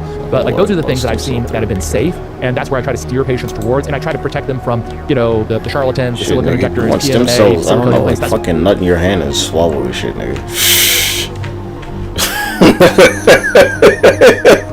Fucking bust a nut in your hand, nigga, and swallow this shit. Stem cells, nigga. Sort of thing, because I've seen the consequences of that, and no one needs to live, feeling deformed from an honest exploration of their own body. Let's assume someone comes to you and they're saying, Doc, I want more girth. How much more girth can you give me with hyaluronic acid injections? So the way that we structure it, and the way that I phrase it to guys is, you don't build a house in one day, all right? If you do, great, you're officially Amish. But for the rest of us, okay, you want to start in phases, right? You want to lay your foundation. You want to check for inconsistencies, and you want to go back, and then you want to frame out the rest of your house. The doctor wants some money from you, cause that's what they're saying. They want you to pay them multiple times for multiple hyaluronic acid injections. And Dr. Taj will tell you, every injection is gonna cause fucking scar tissue, cause you're injecting fucking literal acid into your phallic tissue, nigga, which is basically has no place there unless your body is naturally producing this shit. you don't need to hear this shit from a doctor. You need to ask a scientist, fuckface. Yeesh. Okay, good. So you're like you're a woman who's like having trouble with their pH balance, right? And so like, are you gonna go ask an orthopedic surgeon or like a fucking optometrist or something? I think, which one's the eye doctor? Would you ask an eye doctor about your pH? Would you ask a foot doctor about your pH balance and shit? Because they're a doctor, right? You're not gonna go ask a dentist why your fucking ovaries hurt and shit. You're like, doctor, my testicles hurt, and they're like, I'm a fucking eye doctor, they'll say, or some shit like. They're a foot doctor, right?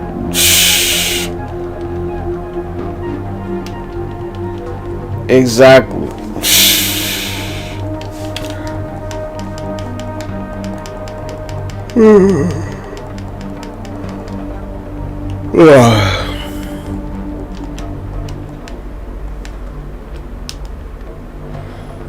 A psychiatrist is a fucking doctor, right? You're gonna, it's like, the psychiatrist, why do my teeth hurt? They're gonna be like, maybe you should go ask a dentist, dude. Or it might just be all in your head because they're a psychiatrist. So you're gonna be like, well, just pay for a couple of sessions of therapy and maybe we can make your teeth stop hurting or some shit, they'll say.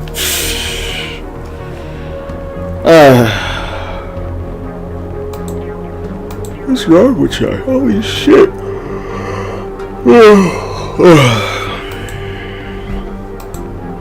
Good gracious.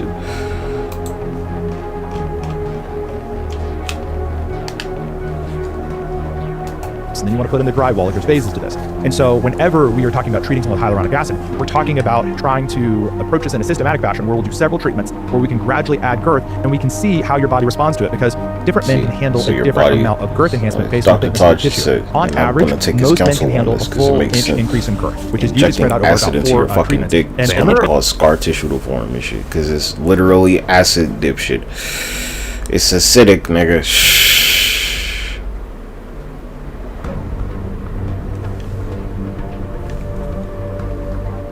Circumference. Circumference.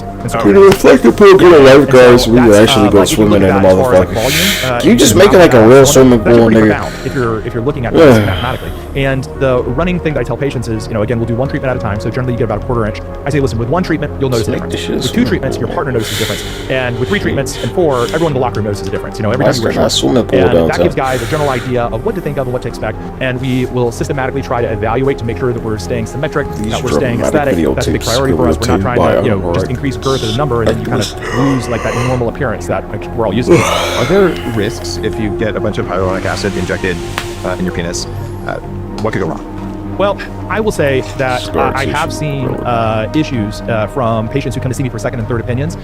Those are usually providers that are using a large volume all at once, and they're using hyaluronic acid that may be fine in some applications, but the molecules are just far too large and uneven. Like Juvederm is not a great hyaluronic acid to be using in this area. We use something much more fine called Revenus Versa. But whenever it's done, at least in our hands, we publish our data on this, looking at hundreds and hundreds of patients that we treated over the course of several years. But the only side effects that we noticed is in 2 men, they had superficial skin infections because they didn't listen to our post-op instructions and they went home and had sex with their partner less than 24 hours later. And they were just treated with antibiotics and they did fine. And so it can be exceedingly safe. And as you know, hyaluronic acid is reversible with Hylenex. You just have to make sure that you're going to some place that has their wits about them and prioritizes your safety and outcomes. I have not. See, it's like it's for money, cuz. I'm not gonna tell you to trust anybody. Maybe some Dr. Taj. Even that, it's like, I'm not a doctor, nigga, I'm a scientist. The science can disprove a lot of the shit that the doctor's gonna say for money, because they're in a business mode. They're gonna just, in a court of law, it's like, they have a business to run. It's up to you to like not blindly fucking listen to anybody, regardless of whether they're a doctor or not.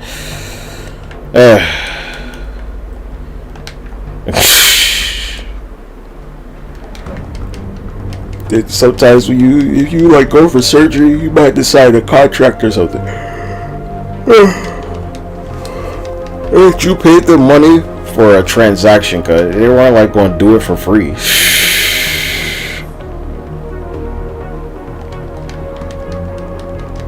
Right, the second you like fork over money is transactional, cause results may vary. It's up to you. I mean, like, dude, stop trying to like not be accountable for your fucking self. They're not going to do the surgery on you or whatever. They're not going to inject hyaluronic acid unless you give them money, nigga. That's step one.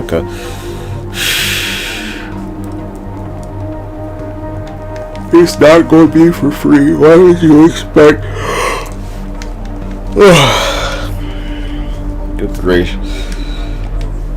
The medical field is there to make money. Otherwise, I mean, like, dude.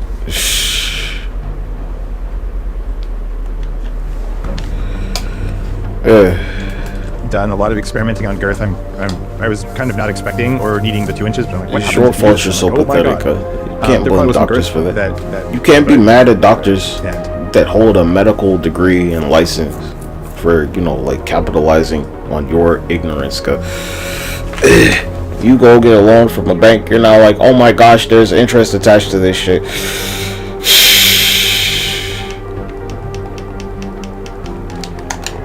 Give me my fucking money, I didn't pay. Stupid ass credit cards off.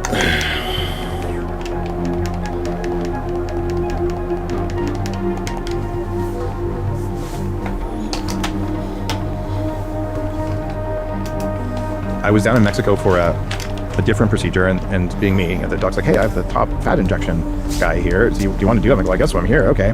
And they couldn't find very much fat on my body, but they put some in, injected MUSE cells, which work very effectively. The problem with injecting MUSE cells is they make you very, very, basically just horny for probably a month.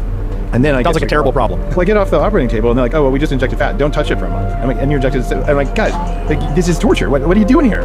So I made it for like a week and a half. And they're saying, don't touch it because the fat has to take hold. You don't want lumps of it. Yeah, I don't want lumps of it. So I guess I waited long enough, but that was kind of torture. And I think I noticed a difference, but like I said, one treatment you might notice. And that was with fat. I've seen ironic. Yeah. I'm not saying that I haven't seen good results with that. The problem is that, you know, when we're trying to pick a procedure and stick with that, what we need is reproducibility. And the thing is that you're an extremely healthy guy. You have extremely good blood flow universally. You've cared for your health better than 99.999% of humans in history. And so, and the problem is with fat grafting is the loss of blood flow to those fat grafts. Because if you look at the average, you know, guy walking around America, even if he doesn't think he's that healthy, I mean, gosh, how many of us check our fasting insulins? I mean, like, insulin resistance and metabolic disease is almost ubiquitous amongst the American population. And so that means that getting good blood flow to those fat grafts to maintain, if you look across a general population, it's much more of a dice roll, right? So that's the challenge. What have you learned about male confidence just from seeing guys go from, well, wherever they are to bigger? Well, that was really interesting. So we went back and we called about 1,800 patients afterwards. We could only get a hold of 430 of them. The rest were too busy, conquering the world. But 70 or 80% of them said that their self-satisfaction, their confidence had skyrocketed during intimacy. And then what was interesting is that 75% of them reported that their partner had greater satisfaction in bed. And actually half of them said that it actually improved the quality of their relationship with their partner. And again, bias here. Okay, well, these are men that actually responded to us calling us back. So maybe that selects for people that are more motivated. And again, we weren't asking their partners, we were asking the patient. And so, maybe some reporting bias there, but still, I mean, I find that pretty striking. And we did not predict that. We thought that it would be a little bit more muted than that. But I mean, this seems to be extremely, extremely popular amongst patients when they're surveyed afterwards, as far as satisfaction goes. Got it. And some of the confidence from their partners may also just be, if you're feeling more confident, you might be more exploratory and all that. And having done some substantial relationship coaching over the last couple of years, there's a lot of people who just have never read a book or taken a lesson. And I'll tell you, porn is not a lesson on how to do things in an effective way, we'll put it that way. So confidence helps. It could be, that's part of it. Okay. So what happens during a girth enhancement procedure? Like, walk me through what you do and how it changes anatomy. Yeah, so what we're doing is, it was funny. I was initially a big skeptic when I had a colleague of mine call me and say that they thought they'd cracked the code and they wanted me to come work with them.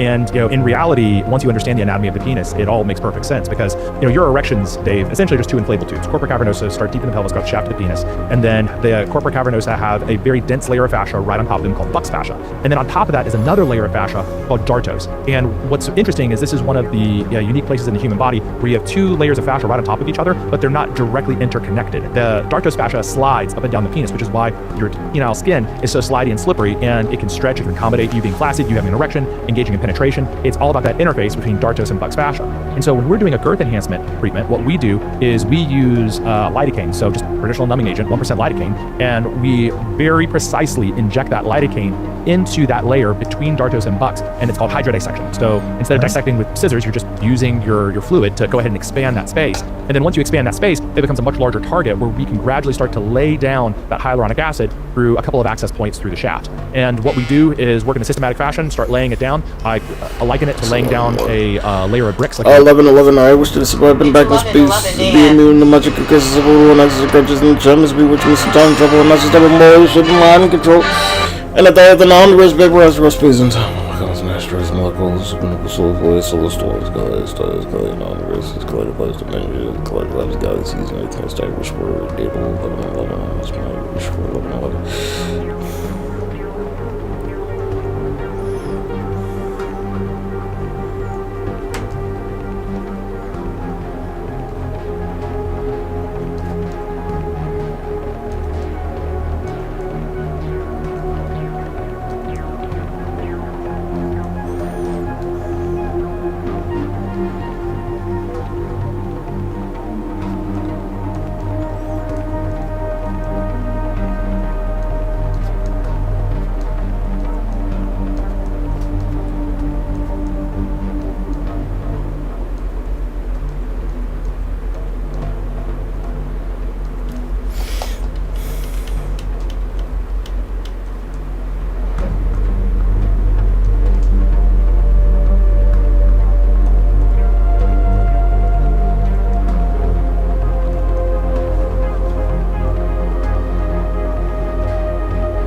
Ah, my fucking spine.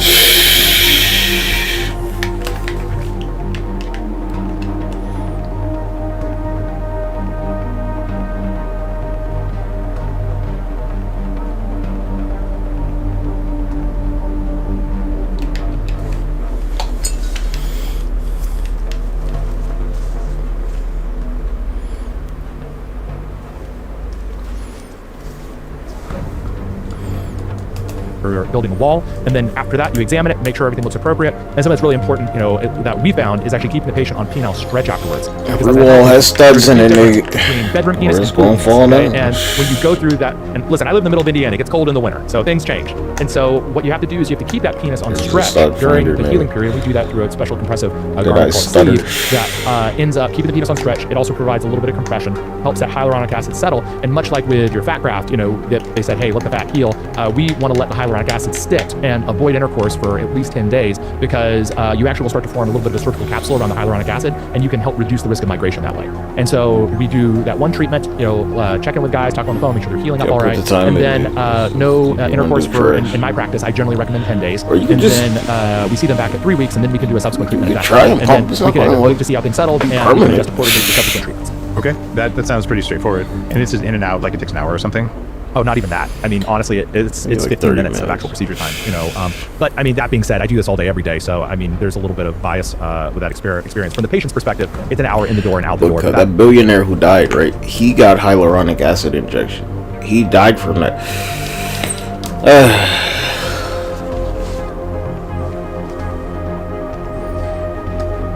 Billionaire dies from hyaluronic acid injection.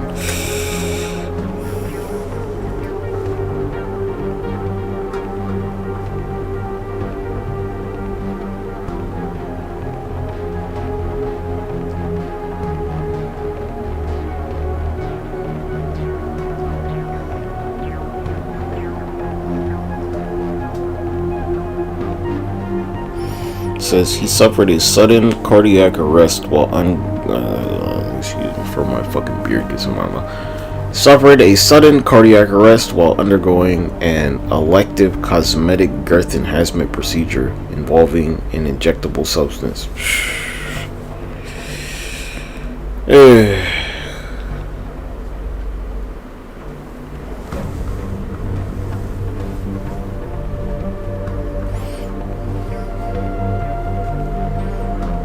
It says that they ruled out, the judge, judicial authorities, and medical investigators explicitly ruled out the physical injection as a direct trigger of the cause of death.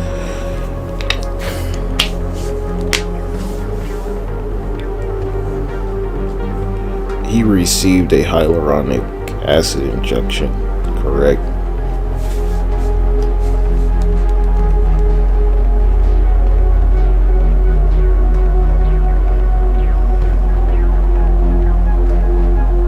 Hold on. System might use something else. That's what I heard. Allegedly. Or they just didn't confirm it.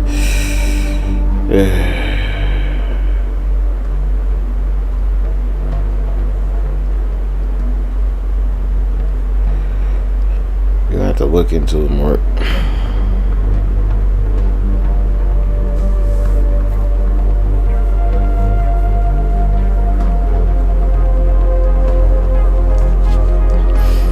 Murky because they were a billionaire, dude. Look, if you're going to use a pump, just like make sure it's a water thing, okay? This is the truly best advice I can give you to like get the most even results. From a scientific standpoint, guys, I'm not going to give you any medical advice.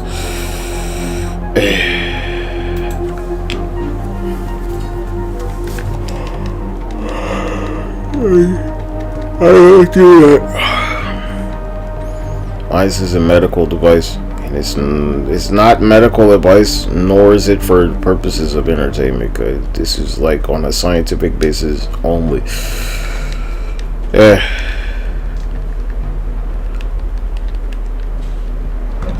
This ain't for fun. It's for scientific research and data. It's not just like a hobby that I'm doing for fun, because it's for the purposes of scientific research.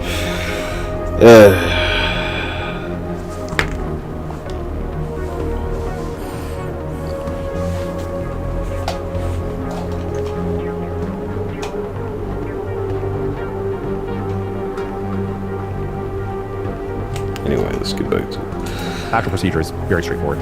Okay, got it. So it's easy to do. And is this an expensive procedure? You know, I think the thing that makes it a little pricey is just like it's a lot of filler. Because if you go to your dermatologist's office and you're trying to buy, let's say, a syringe of filler for some hollowness under your eyes, nasal labial folds or whatever it is, like you're buying maybe 1 syringe of filler, if that, maybe 2. I mean, it's just an order of magnitude difference. We're using 6 syringes of filler per treatment.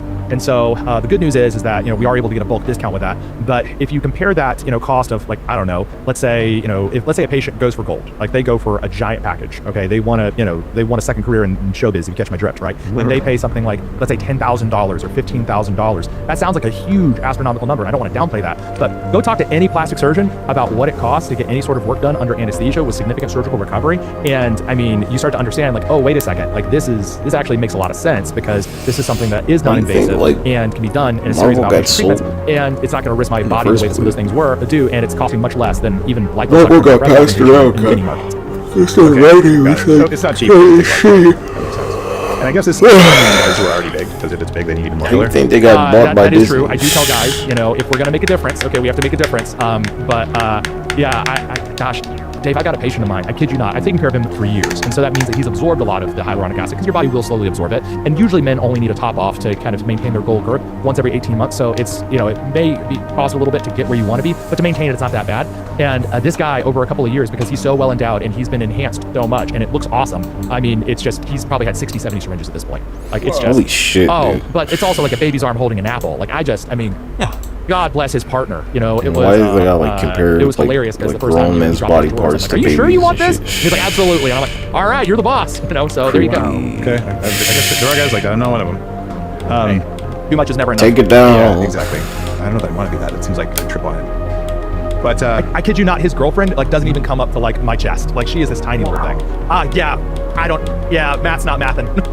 Whatever they're into, man. I support any kind of autonomy over your biology. And same thing, like, I'm not going to bifurcate my tongue and do all that other stuff. If someone wants to, it's your body. Like, you can do whatever you want. How many nights have you stared at the ceiling, counting the hours until morning? Maybe you tried a sleep supplement, but it knocked you out and left you groggy, like you traded one problem for another. Poor sleep doesn't just make you tired, it kills your performance, slows your brain down, and speeds up aging. Kill switch it works with your biology instead of against it. It contains 5 gut-friendly, extensively rich ingredients like GABA, magnesium glycinate, and part cherry to help you fall asleep naturally, stay asleep, and wake up clear. Delicious, sugar-free, no BS hot cocoa drink. Sleep tracking data proves how well it works. People consistently hit 90+ sleep scores and more than double their REM sleep in only 3 days with Kill Switch. If you're ready for the best sleep of your life, order now at switchsupplements.com and use code DAVE for 20% off. If you don't sleep better, you get your money back. Kill Switch works with your biology. Your body does the rest. Your gut decides how much you get from everything else you do. You can eat the best food, you can take the best supplements. I sure do. You can train every day. That's probably not a good idea, but you do it anyway. But if your gut isn't working well, your body isn't going to get the full benefit. And that's why I've used Just Thrive probiotics literally free. Almost every probiotic the Lord of the man has been up to no good, and now he must pay. We find psychopath with a level jaw. Primitive justice comes to call. Your immune system gets stronger. And then all the other supplements that you invest in start working better. So right now, you can start a 90-day Just Thrive probiotic subscription, and they'll send you a free 90-day We find psychopath with a metal jaw. And they'll support your body's natural GLP-1 production, which is a lot cheaper than injecting, right? Go to justthrivehealth.com/aspirin. And if you don't love the results, they'll refund your money even if your bubble is empty. I gotta ask though, this is a trend. Like, penis enhancement, people talk more about now than 5 years ago, 10 years ago, for sure. And before that, like, you'd never hear about it, except I guess there were like ads in the back of the paper for pills that didn't work or something. So why are men caring about penis enhancement more? Is it porn? Is it social media? Is it dating apps? Why not? Well, I think we've got 2 things going on.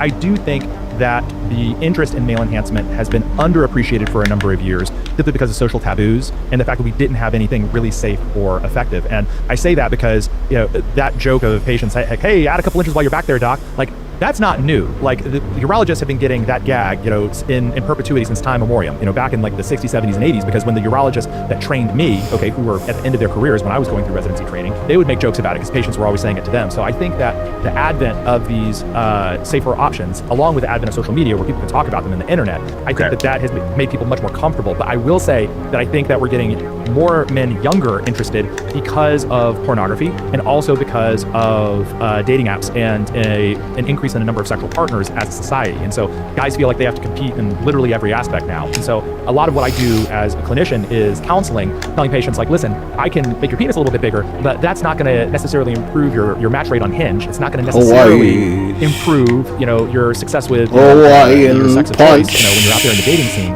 And, it may make you, there are people that do very well with this and are thrilled and are so happy, but generally those are people that are coming from abundance. If there's a hole in your heart and a piece of you that is missing, you're not going to find that in a doctor's office getting filler. So I think it's important to make sure that you've kind of aligned those expectations. Okay, that makes so much sense. What about peptides? Everyone's on peptides these days, and I've been a fan of peptides. Actually, for 15 years, I've used certain peptides, and I think they're really powerful, but I've never matched them up specifically with penis. Certainly, you can do libido all day long, but are there peptides that help with either erections or with... I cleaned up earlier. I think the peptide that's most, that most aligns with that, is going to be PT141 That vacuum the steps? Oh, shit. Right? Okay. My favorites. Here's my nice dark tan. Tell me about what PT141 does. Vacuum the first couple of steps. Yeah, so PT141 is a wild one because the thing is that, previously, I'll tell you, there is a wide what is it, like 11:30 reality of the melanocortin receptor signaling in the human body and society and science's understanding of it. It's not just about tanning. It has to do with nitric oxide release. It has to do with libido. It has to do with regulating your circadian rhythm. There's so much more that goes into it. And, PT141, also known as bremelanotide, there's actually even a commercial product called Lacy, which is a total misnomer because it's only sold for premenopausal women, even though that I know, and it's crazy overpriced. And, we all know PT141 works regardless of gender. And so what this does, it binds to melanocortin receptors, and it actually induces what I describe to patients as a whole body nitric oxide dump. Okay, so it activates in your brain, okay, but it also causes like a rush into all of your capillaries. And so in addition to getting the hardest erection that you've ever had in your life, you're also going to get increased sensitivity because all these little blood vessels are just blown wide open. And so the only drawback is sometimes you have to give patients a little bit of a Zofran or nausea medicine with it because some people are more sensitive to that. And so, and you have to time it right, and you got to make sure you don't get in an argument with your partner right beforehand because then you're going to have a bad night. But it's very strong. Yeah, it hits like a freight train. And so I tell patients, this is a date night drug. This is not an everyday drug. I have seen people microdose it for prostate health, but I don't know there's a lot of evidence for it. It makes sense because of like what we know daily tadalafil does. We know that a daily low dose of tadalafil is incredible for your heart, incredible for your brain, incredible for the gym, and it's great for your prostate.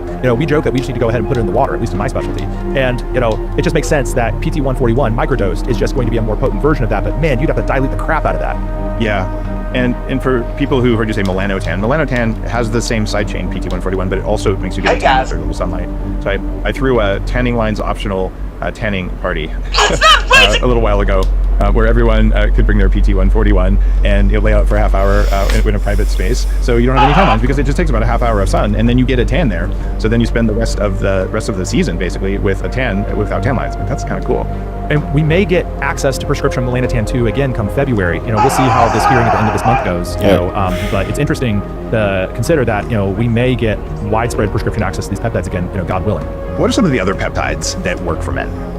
Well, the thing is that the majority of peptides are gender agnostic, right? And which I really like because although I'm a men's health specialist, it's nice to be able to offer something for everyone. And so right now, I would say that like the peptides that are the most popular and I think are the easiest for society, for people to grasp and to understand and see, I can see a benefit for this. Even quote unquote, I don't know, like your mom or your dad or your brother, people who are not in the biohacking space. It's just simple ones like BPC 157 and TB 500. Being able to heal from injuries faster. Who wants to be laid up with a bum knee and they can't run around and do what they want to? Even for your grandma, she wants to be able to pick up her grandkids. Osteoarthritis is one of the most debilitating conditions that we deal with in the United States because it limits mobility, and that's what precipitates things like falls and hip fractures, all these other terrible. Can't tell you about the compounds that can improve angiogenesis, fucking synthetic drugs improve mobility. I think would be a total game changer. And so I think those are the most widely applicable for most people. And then once hopefully we get broader adoption of that, we can start to utilize things to help repair our mitochondria, and try to improve our metabolic health. SS31 was just approved as an actual prescription drug, under its brand name. All right, we now have MOTC that is being put before the Pharmacy Compounding Advisory Committee at the FDA later this month, and that could be a game changer for people that are trying to improve their fitness. And also, I think you could do it amino acids people that are on GLP-1s because we know that MOTC has interactions with CK2 that can prevent breakdown of lean muscle tissue. It seems like a perfect pairing, especially for our female patients that may have concerns about being on testosterone if they're not yet into the HRT space. And so I think that that's going to have huge applications. That's going to be amazing. If we're talking about gut health, right? Then we're talking about oral KPV and oral BPC. You know better than anyone, Dave, that like gut health across America is wrecked. And where your gut goes, your brain, body, mind, soul. Oh, shit. And so being able to try and reduce inflammation in a way that maybe doesn't require lifelong use of steroids, that would be a game changer. That would change. Hawaiian punch. And so the compounds I think are going to come up on the docket at the end of this month. Those are the heavy hitters, and they're the ones that are being brought up first for a really good reason. I've seen incredible results on people who either have long COVID or chronic fatigue or toxic mold, any of that stuff. But it's much higher dose SS31, and they just run it for a month or two. And it How high dose are you going, Dave? You going like 40, 50? What are you doing? 40 to 50 per day, every day for about 6 weeks. And it just fixes the mitochondria at a very foundational level. And then they just feel like they got their energy back and their brain back. Yeah, that's a big debate about SS31 dosing, and I will tell you that I kind of deviate from a lot of my peers in that way, where I do believe in higher dosing of SS31. I do know higher. I just wouldn't go lower. Like I tried 10 a day, didn't do anything. Yeah, I mean, I think the thing is that if you look at the studies, and again, that was in people with Barth syndrome, right, who were totally wrecked, and I get it, that they had to run that for over a year before they noticed any sort of repair. And again, that's monotherapy. They're not pairing that with literally anything else. And if you look at the biochemistry, it concentrates at incredible levels in the mitochondria. But like, I don't know. I mean, I think that this 2 to 5 milligram a day thing that's popular, I don't think that's anywhere near enough. Like, I think you're spitting in the wind. Yeah, it's a waste of money. You might as well buy something else. Yeah. So that's generally, but I think SS31 and MOTS are pretty wild. Being able to treat the mitochondria directly. What's the highest dose of SS31 you've seen? I've had guys tell me that they're taking like 80 a day, okay? And because they're like, oh, well, the study was 40, I'm gonna double that. And that was probably about as much thought went into it, and they're fine. Like, they didn't have any measurable side effects or ill consequences. This is a structural peptide, okay, that is designed to help repair cardiolipin. I mean, that's basically what it does, and we don't know a toxic level of it. We haven't identified that yet. So I think that's fine. I just don't have any data telling me that is better than like 40 a day. That's just uncharted territory. Well, someone has to chart it. I actually did 80 a day for the first 5 days, just because for some reason my provider sent it pre-mixed because it came from a doctor. So I didn't look at the mix ratio. I don't know if I mix my own, I know what's going on. So I did a brief period of high dose and nobody died, so there's that. Yeah, well, let's talk about TRT. So I've been on TRT since I was 26 when my doctor called and said, Dave, your testosterone is lower than your mom. It's one of the reasons I got into biohacking. Whoa, low testosterone in a young man is not a good thing. Holy shit. He said lower than his mom?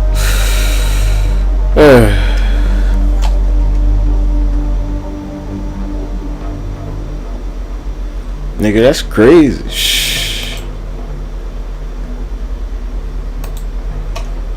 Let's hear that again.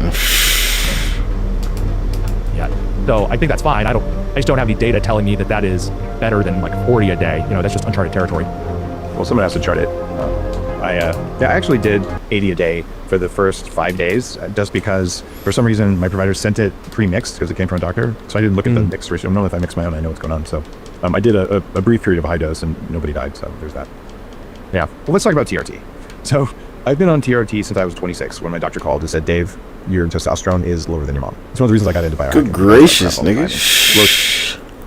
So TRT, testosterone replacement, it's like your body is not going to be able, once you start, your body can't produce testosterone anymore.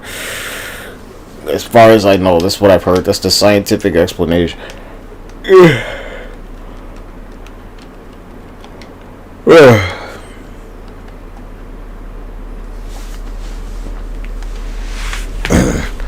TRT stops the body. Means body specific wouldn't probably being able to produce testosterone. Because they just changed the like on a permanent level. Average.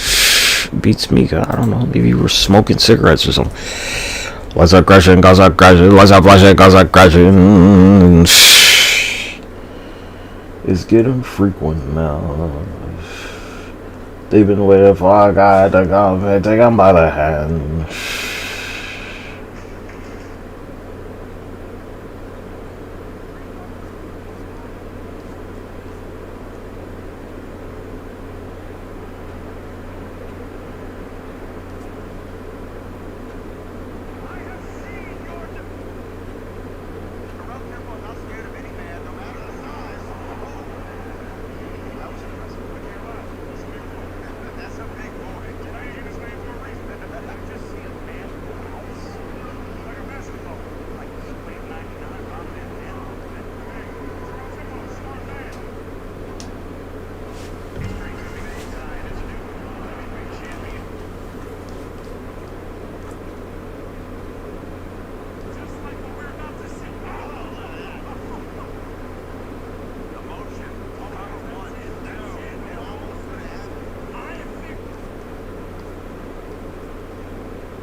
Like rock and roll on his ass and putting metal on a course.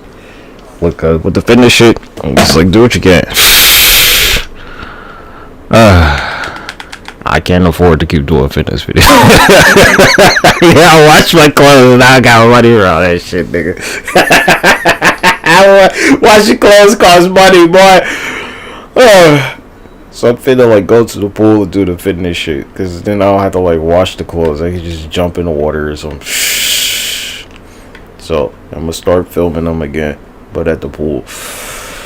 It's the only answer, cause well, I don't have to like wash my clothes, getting all sweaty and shit. Like I don't have money to be fucking running a washing machine and a dryer constantly, nigga. Also, my dog keeps like shitting in the basement where I like film the workout stuff, so I don't like want to do it down there. I don't know what's up. He doesn't do it so much more because he can't really come up the basement steps now.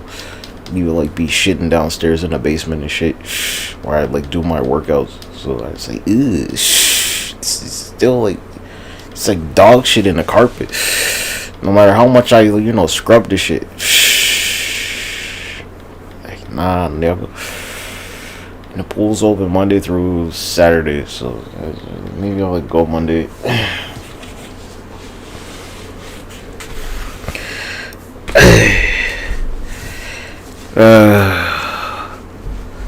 All the way down, all the way up.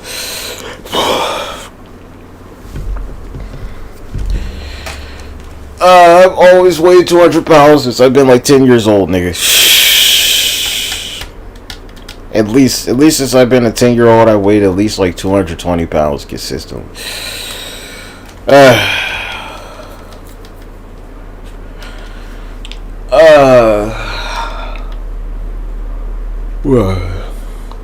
When I was a little kid delivering newspapers, when I was like 9 or 10, I was probably like maybe like 180 pounds.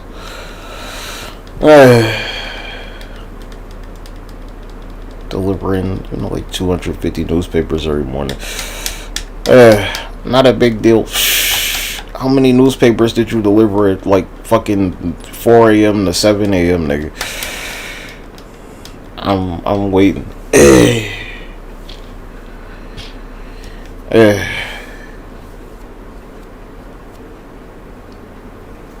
I always hope that some motherfucker would like try and grab me or something so I could kill him.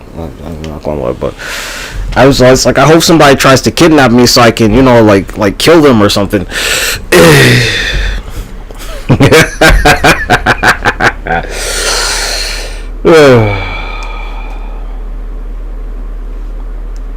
It's just me, but whatever. We can all dream. We can all dream or something.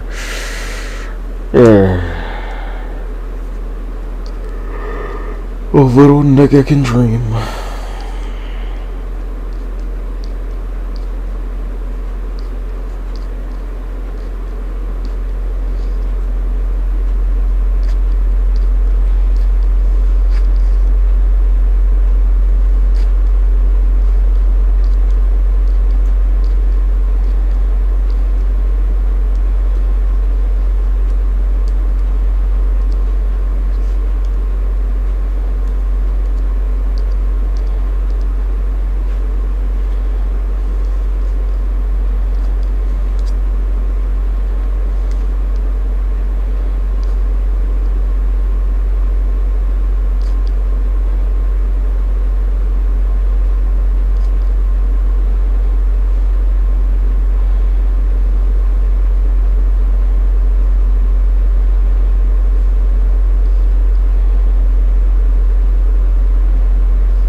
Not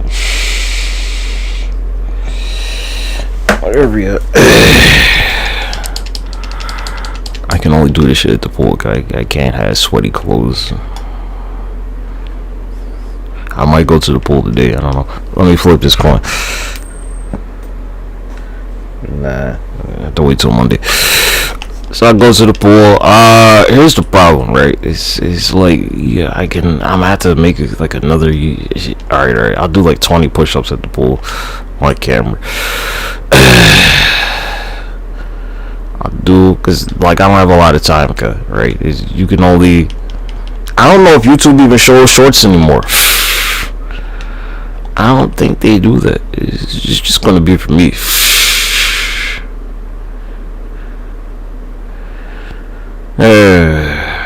Cause like I don't give a fuck about having a YouTube audience, cause this shit means nothing to me. It's worthless. It's just to the ground, G, or they don't count. Unless you want to be some nigga in prison getting his butthole prolapsed every night. Look, Mo, niggas be doing all them push-ups in prison and they still get their butthole taken, nigga. You should think about this shit. You did 1,000 and they did 5,000.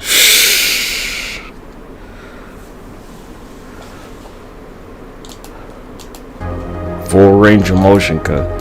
Instead of recognize we have a species-wide problem. What are you seeing guys do with TRT? What's cutting edge? What dosing? What levels? Give us a depth.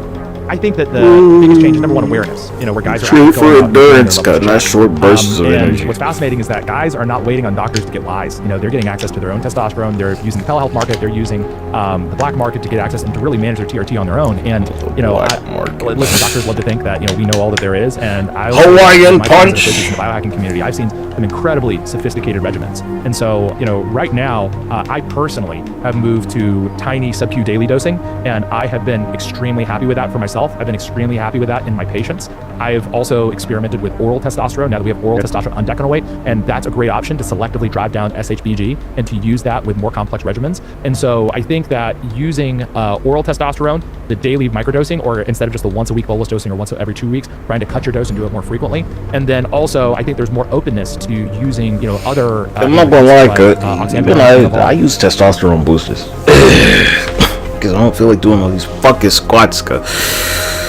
not like steroids, just like regular fucking over the counter testosterone boosters. I don't got time to be like blowing my knees away.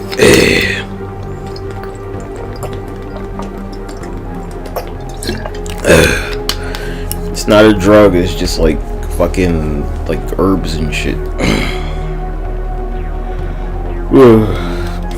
I'm about to put that shit in my ice cream, nigga. I'm about to put these test boosters in my ice cream, boy.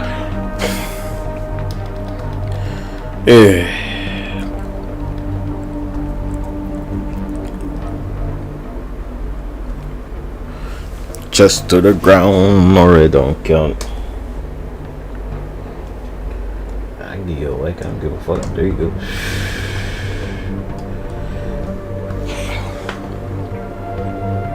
Nah, cause my clothes be too sweaty, nigga.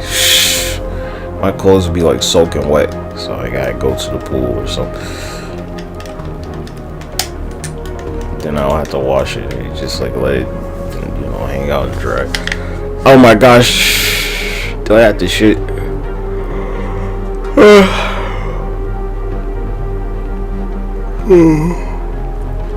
I just thought about it. Testosterone ice cream. So like testosterone makes your hair fall up.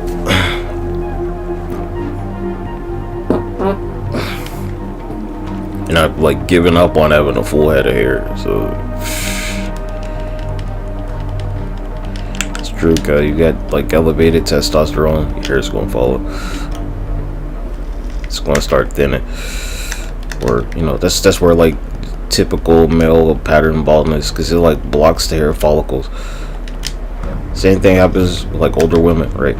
How he was like his mom had higher test in him. Older women get the more elevated their testosterone levels get from a lifetime of like bending and squatting and all that shit.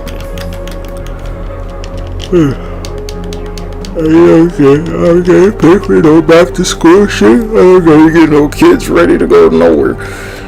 don't gotta see if they did their homework or blah blah blah blah blah blah blah. I don't gotta drive them nowhere. None of that shit, nigga. I don't gotta make sure they don't get killed by robots.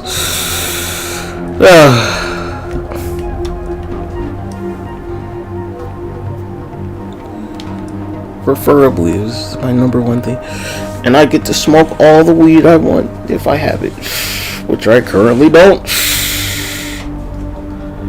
Or nandrolone, aka DECA, these other compounds that are a little bit more exotic and used to be kind of limited in the bodybuilding world, but people are now finding that hey, Anavar was used in burn patients. Like this actually could be really beneficial when recovering from a surgical injury where you have a rotator cuff repair and you're not trying to lose all your muscle mass during the healing process because oxandrolone specifically has anti-glucocorticoid effects, so it can help reduce the loss of muscle that you get from cortisol dumps. And so that's one that I think used to be just the purview of bodybuilders and is now kind of much more widespread. And so I think that's been really fascinating to see and be a part of. It's fascinating. I've never played with it. I actually have some. I think nandrolone I bought in Mexico, but I'm like I can prescribe it for you, Dave. It's legal, not a big deal. It's legal. It's sometimes getting a prescription is more trouble than just buying it straight from a pharmacy, and I'm assuming it's legit. But and a lot of guys do go down to Mexico or Thailand or anywhere in the world where there's health freedom and you can just buy what you want instead of being a permission slip. But I prefer to work with a doctor as long as there's a pharmacy that will do it. And but I don't know that it's something that I need to do because I have zero fat in my muscles. I'm reasonably lean, reasonably muscled. Like this is the guy who had lower testosterone levels than his mom. You need to think about that. Okay, everything he says is like, ooh, shh. Just keep that in mind. He was like his testosterone levels were lower than his mother's, nigga. Okay, you think he's happy with his life and shit? Exactly. How pathetic. It's like I guess I could get more bulky, but I think maybe God forbid, I hope you never have a significant injury, but if something ever happens, if you I don't know, you got hit by a bus or something like that, God forbid. I mean, I think there's applications where even someone who's really, really healthy, if something happens, layering that on top of like a BPC TB 500 protocol could be really interesting. Hospitals would have a really hard time. My dad years ago had a terrible hernia that had to get fixed, and so I said, well, Dad, here's some testosterone, here's some growth hormone, and put him on it for 2 weeks. And surgeon goes, what? Like, I've never seen anyone heal like this before. Like this is crazy. And he looks at the doc and says, you want me to tell you what I did? He goes, you couldn't have done anything to cause this. It's a miracle. All right. And so there's this resistance to testosterone for healing and all the peptides. You think we're gonna fix that? God, I hope so. I mean, I will tell you that I think we're going to fix it, but Dave, I don't think we're going to fix it because we're going to magically educate doctors and change them. One thing that I have learned is that trying to, get doctors to agree on anything is like trying to herd cats. And it's very frustrating as a physician to, deal with a lot of the misconceptions. I mean, there are still doctors out there, Dave, that believe that testosterone causes cancer. There are still doctors out there that believe it causes heart disease. Why do doctors all have to agree? I just want the doctor who agrees to do what I want because I pay him. Isn't that? Well, the good news is that I think that there's a new generation of us that believe in a much more collaborative approach to care. And so even in this conversation, it's a whole new day, and thank you for being one of them. Oh, it's my pleasure. And it's not rocket scientist, man. I will tell you that my initial induction into the biohacking space, it came through my fellowship training with a guy named Larry Lipschultz, who's kind of the godfather of a lot of the men's health space. He's an absolute legend. And not only did he develop all the fertility preservation protocols, he was the one who first described fixing varicocele microscopically and getting good results, and vasectomy reversal, and also actually giving testosterone to men that had prostate cancer, and they did well, right? And so he was he's wild. He's a great guy, and he's still alive and still practicing, seeing 60, 70 patients. I guess I could. But I worked with a lot of bodybuilders. At the pool's the only time I'm not going to my fucking shirt. And you know what I realized, Dave? These guys are going to do what they're going to do no matter what I tell them, okay? And so what, this whole holding your nose up and you should stop this about no, so that doesn't go anywhere, and not with these people because they need results. So what's more effective is to actually educate yourself on this, use that biochemistry and that pharmacologic foundation that we get in our medical training, understand this and try to separate, the signal from the noise, and then counsel patients and say, okay, hey, this is what you want to do. I understand that. Let's talk about the risk, and let's talk about, is there a way that we could use risk mitigation and harm reduction to help you get from point A to point B. And again, we do this with narcotics all the time. It's accepted. Someone can come in and talk about their heroin addiction, and you can give them clean needles. You can talk about how they could change their dosing so that they don't kill themselves, and then come up with a plan to transition them to narcotics from a doctor, and that's all accepted.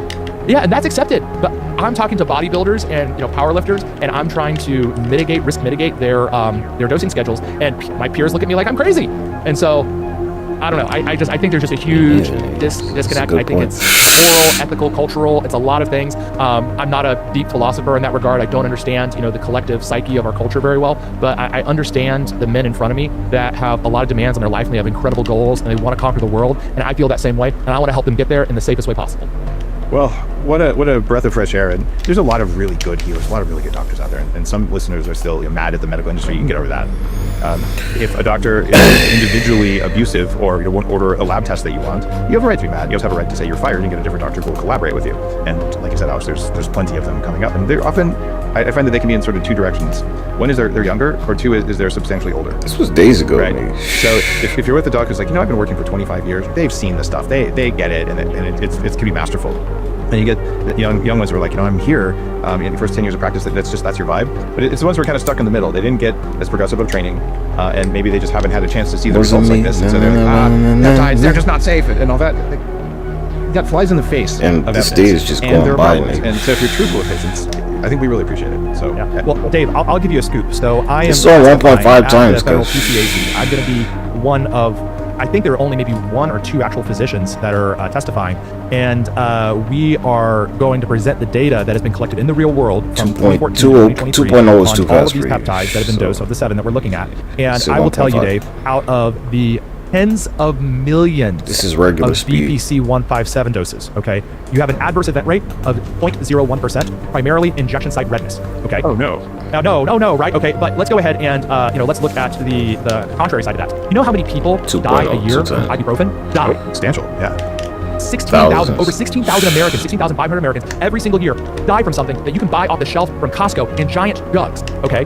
And we're restricting access to a compound that we make naturally, that we have never identified the LD50, the toxic dose on, something that has been shown in countless animal studies to be so beneficial when it comes to tendon repair. Like, we're talking about rats with their Achilles tendon are totally severed. Administered BPC 157 completely heals it. Not and we a rat, had trials, but the studies got shafted in the middle Shit of it, and don't they weren't able to scale get up their results. And then because of American patent law, it prevents pharmaceutical companies from being able to patent naturally occurring substances. Rats don't drive cars. BPC has it, and it's effective in its natural form. And so there's no pharmaceutical incentive to put it through that. But I mean, that's why we have compound pharmacies. That's why we have personalized medicine. Rats don't use microwaves. Well, if they don't work with compounding they don't pharmacies, smoke cigarettes. They don't drink liquor. Exactly,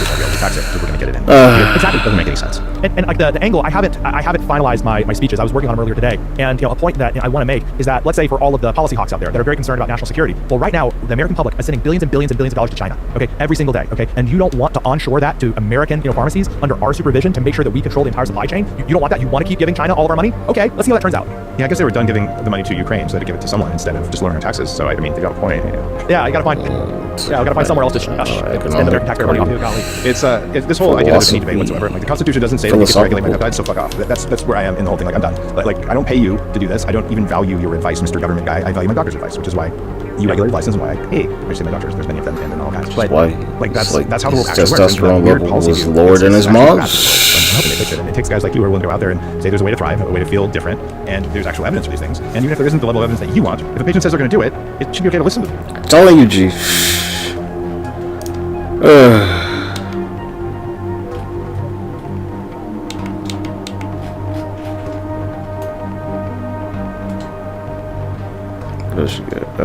Here's a Dr. Taj joint.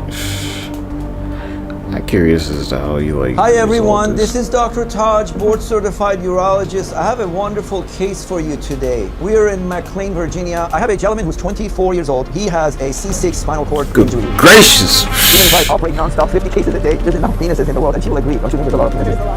C6 niggas should be like paralyzed or something. No, this penis doesn't belong in Canada. It does not. This penis belongs right next to the Mona Lisa in the Louvre Museum. He developed erectile dysfunction. He had a 3-piece penile prosthesis in his home country. Now he's going to tell you why he's interested in the implants, which is a stage kingmaker. I'm going to today show you everything. We're going to do a 3-piece inflatable penile prosthesis he already has. We're going to put a implant over it to add growth. So why is it that you are interested in the implant?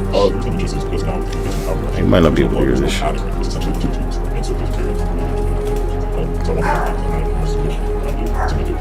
So you feel like two. Hold on.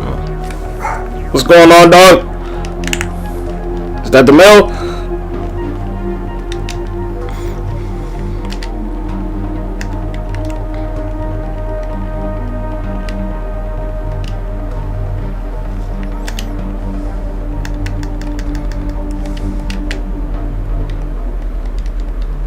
Said I finally sucked my own dick.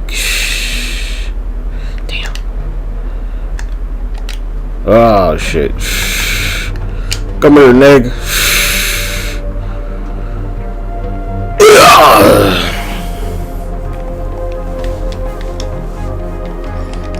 So I put their brain in a fish tank.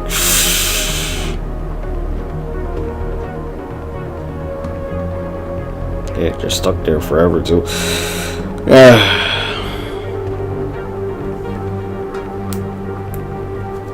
Get them in a tank.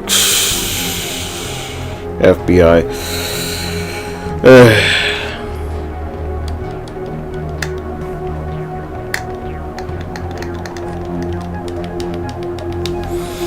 Oh shit, does ABC own Jeopardy? Oh my gosh. Or are they just doing a parody? I don't know shit about sports.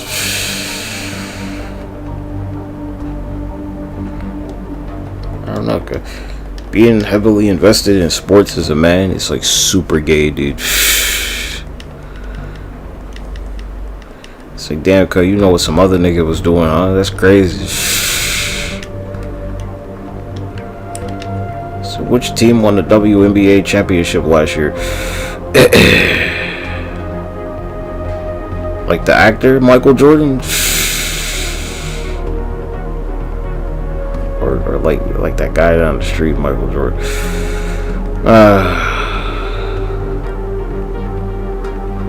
Gay. That's why women watch that shit. You get it? Damn nigga, you like screaming over a basketball team like some bitch, nigga.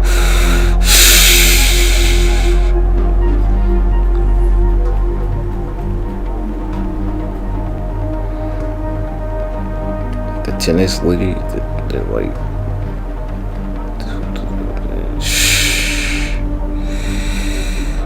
Serena Williams was like, there's no way she would have actually won if it was like a real man.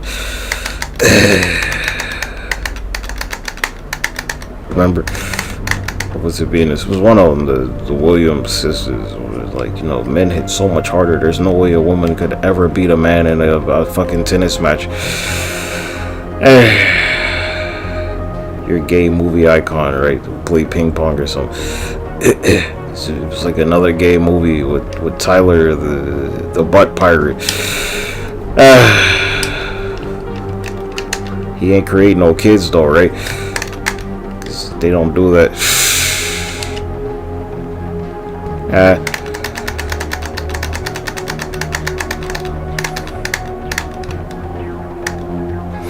I gotta charge my phone.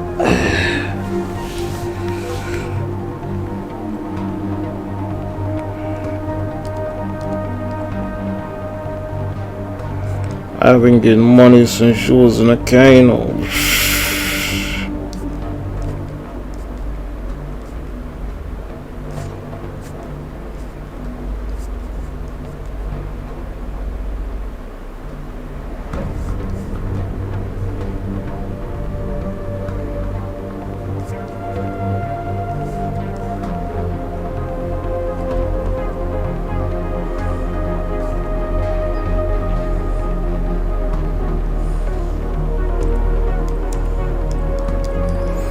I like that Tyler the butt pirate. It makes sense.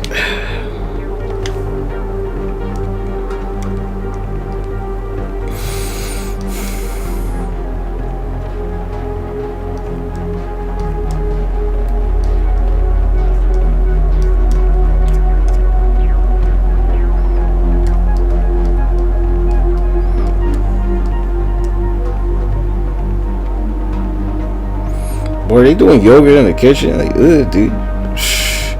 Sick. Like nasty ass motherfuckers work out in the kitchen, okay? Sit you in the kitchen with no shoes on, nigga. That's disgusting.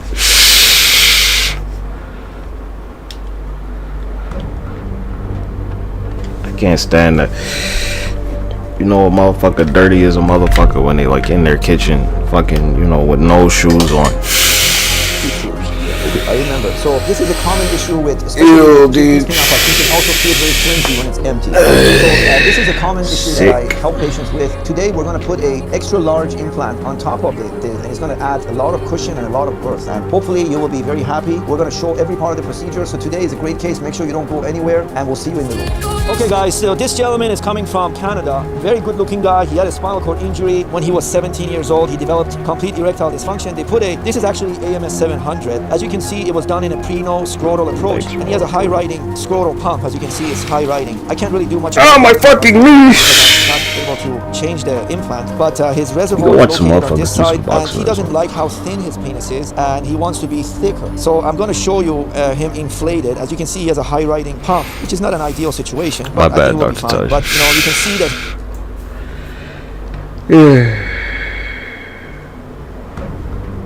Cool if I could like watch boxing on YouTube and get in trouble for it.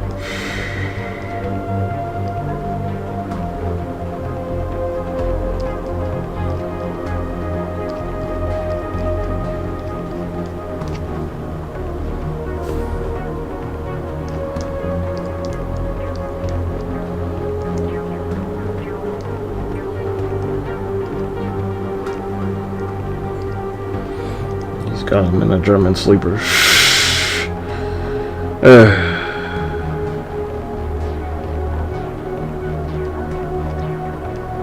Yeah, somebody out here call it like they call it getting color or something.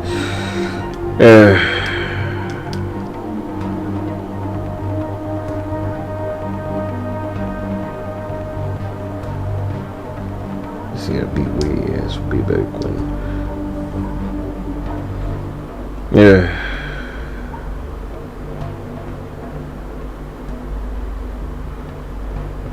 Buttered is it's a lot of them.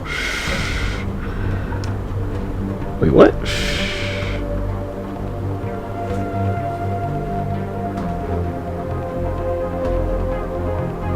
Oh my gosh, dude, they announced it. Yeah, I can't watch any wrestling footage on YouTube, bro. I can't even play the audio, nigga. I get a copyright claim. It'll block my stream. Might give me a fucking guideline strike.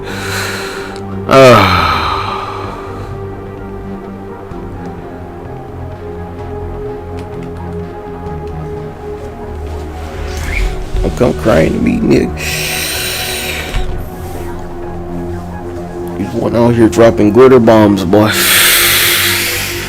Next, they're gonna have a pillow fight.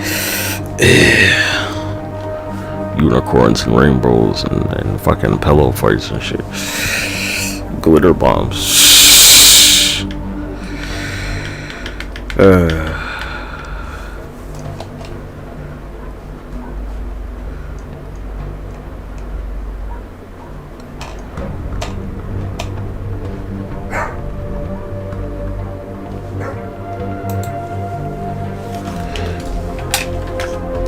I'm not criticizing nothing, guys. It was just like objectively speaking. It was a glitter bomb, guys. It was like all floofy and, you know. They're like, wah. I got called up to the main roster and now I'm back at NXT because I fizzled out and failed. That's what he said, like verbatim. It's like, I'm gonna come down here and try to bully the NXT kids.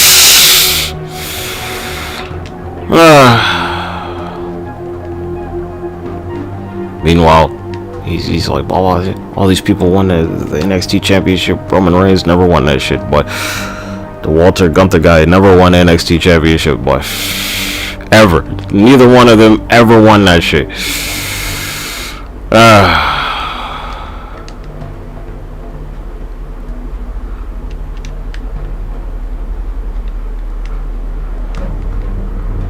The fucking the Usos, I think it's like out there down near one of the most decorated tag teams in their company anyway.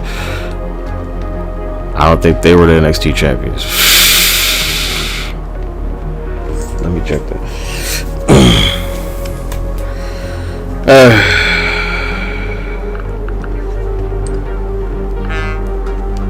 Very important.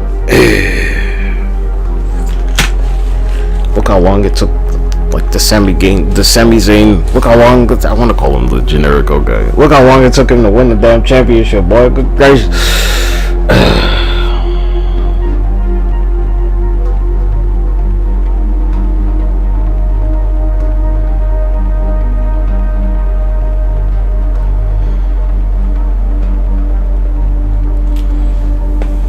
Nope.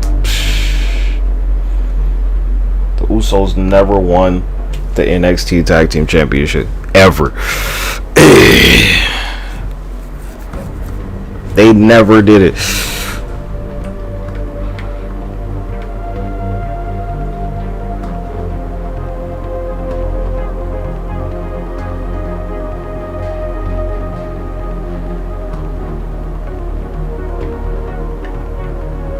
In a tank. We're going to tank that tanked. So how much you got in the tank? Nigga, I need 7 million fucking EXP, cuz 7 fucking million EXP to get to the next level.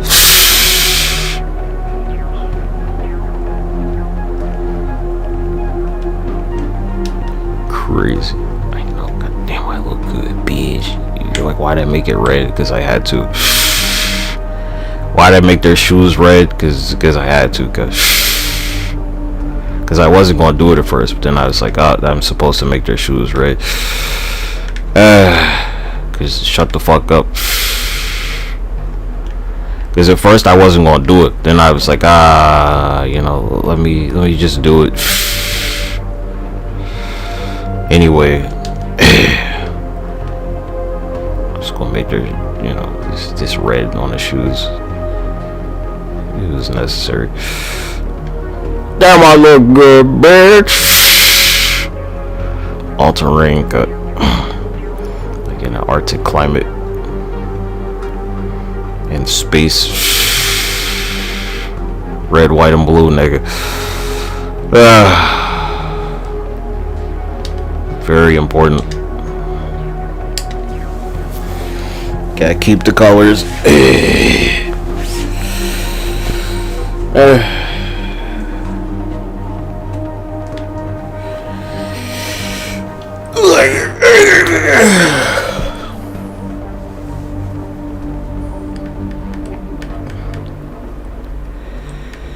Star Wars Siege mode.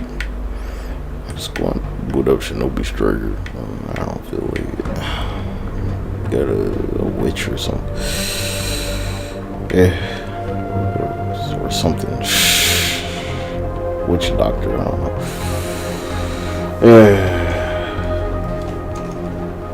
Put a pool down there.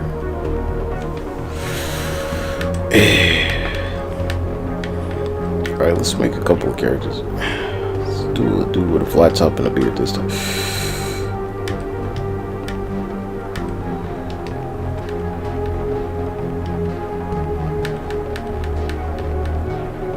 Flat top. Who's had a flat top? John Cena. Here's John Cena.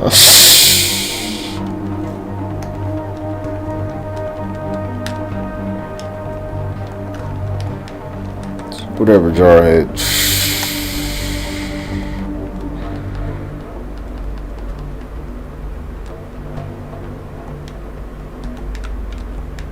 Hey, yours too small.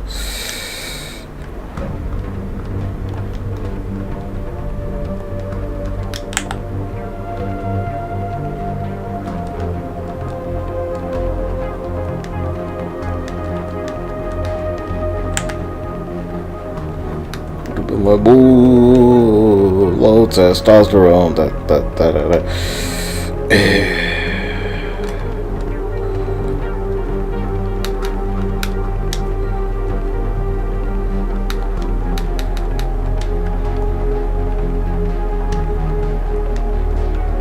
Boy, I'd make your crowd cry, nigga. Your crowd would fucking cry, boy.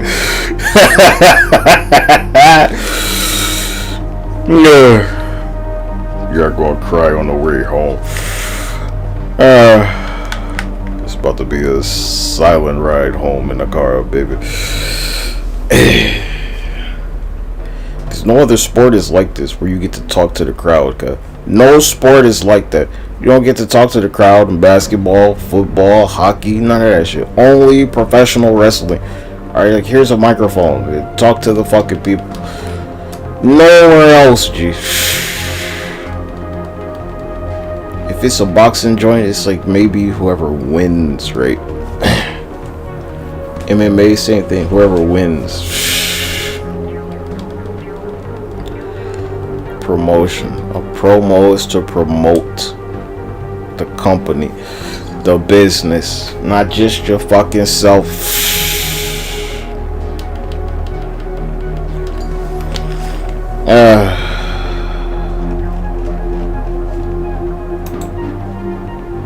Gotta be like, yeah, we got some world class talent, and I'm better than all of them, though.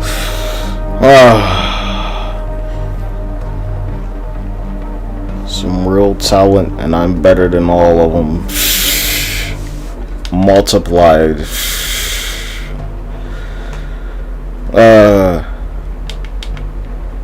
See what makes me better? That I know who I'm up against.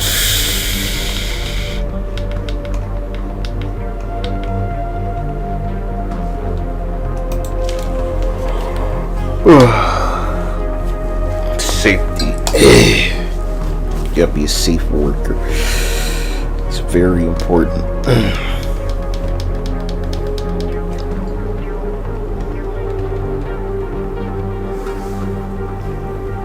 The revolver. Red Dead revolver. Alright, G, go on, go on.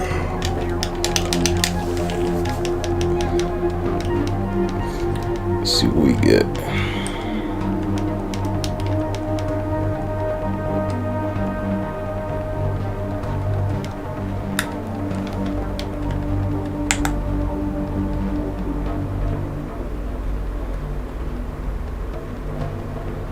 Let's do an axe.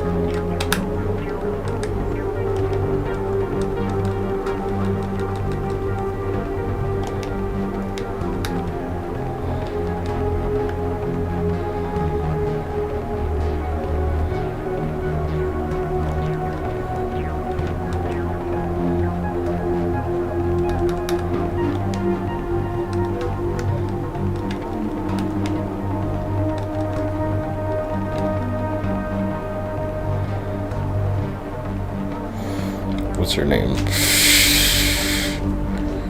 I'll be getting tired of seeing y'all everywhere, dude.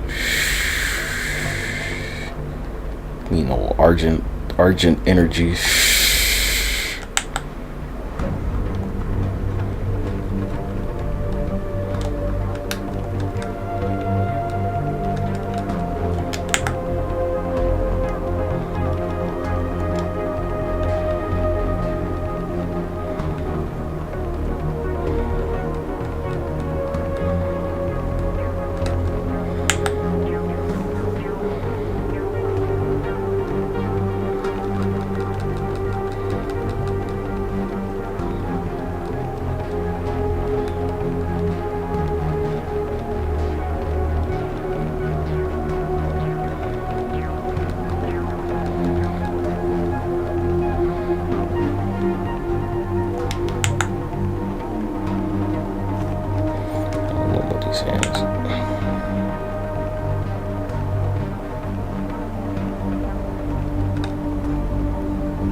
Change it up.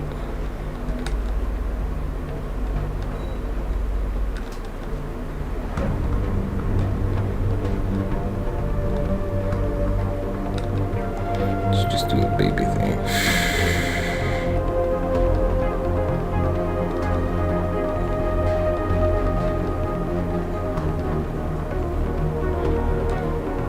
It's an evil one.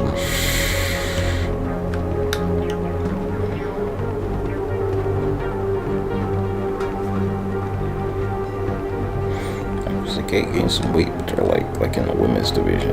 You know, that could be an issue.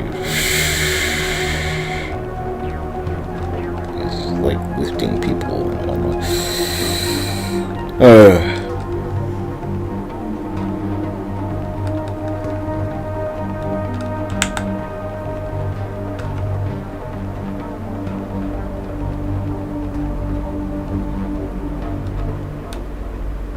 I had an idea for this. I can't remember what the fuck it is now.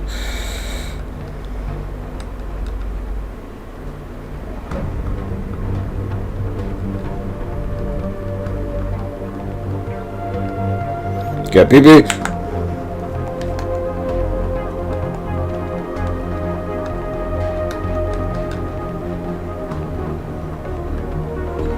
Actually, you know what?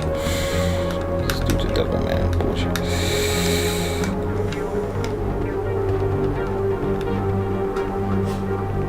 Just wait, dog. Man, this mirror shit, I'm so pissed.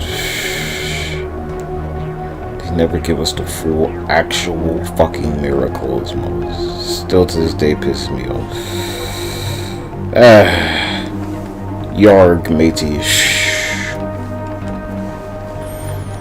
Give me like 5 minutes, my dog.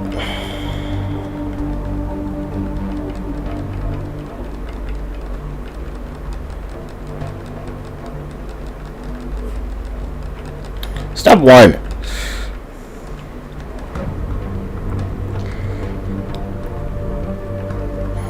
You ain't no damn cat.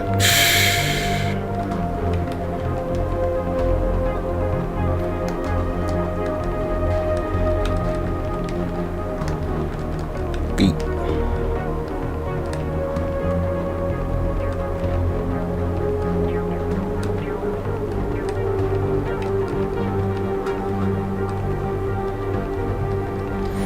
Say, who are we? The Blue Devils, and where do we fuck them? In the butt.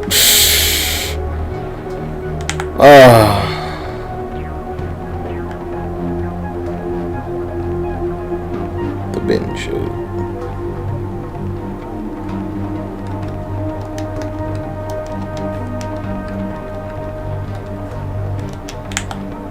Comedy. Man, white boots kinda gay, man. I'm not gonna lie. A little gay.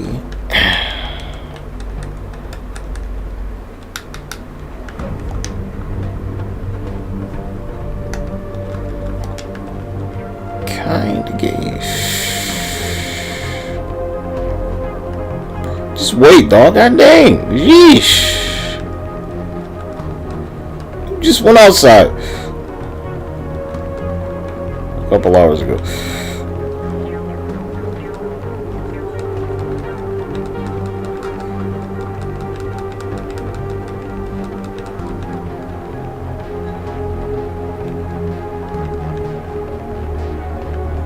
I guess this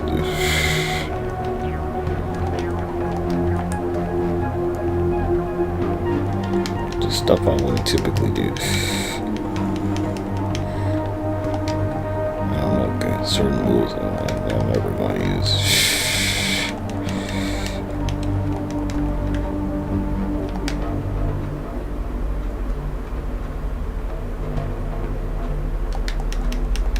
Certain moves I'm like, it's not for me, no. It's like the sharpshooter, right? It's just like, here's the chance to get the crowd on your side. Like, fuck no. Where they try and fight out of it, and they're gonna be like, you know, like, yeah, like, fuck no, nigga.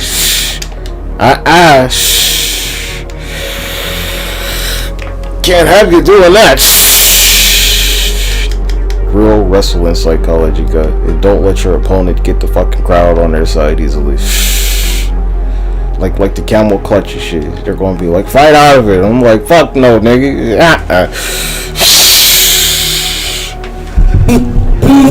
You're not about to shift no momentum on me like that, knuckle.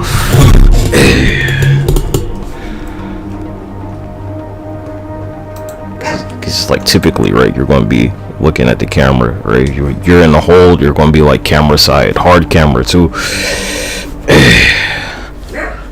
It's just, yeah, exactly. You gotta know which moves look good on camera, hard camera. See, where they can see your face clearly and not the opponent and shit. So the camel clutch is like or like the Boston Crab, stuff like that.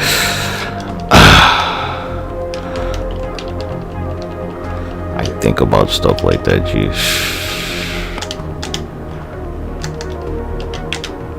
I think all of the TNA, WWE, and AEW, they all use like the same base hard camera. If I'm not mistaken.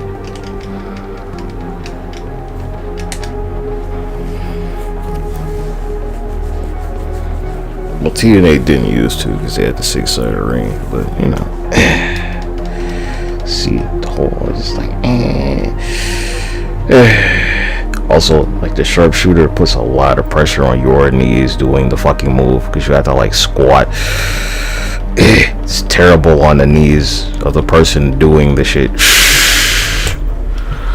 So good gracious, their knees, oh my gosh, their knees and their shins and shit.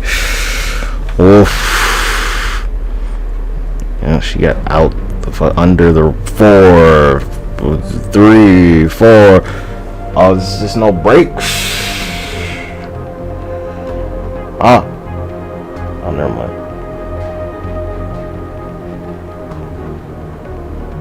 Just poke her. Nah, I don't know what she can do. Just hit her ankle.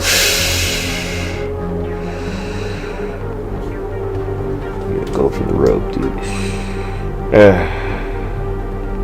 You can go watch like the Japanese women wrestle. No, they go to time limit. They have a time limit and they'll go to the fucking time limit. Just grab her hair or something. Grab her extensions or whatever the fuck. Just smash her knee in. Oh my gosh. Smash her ankle. No. Oh wow.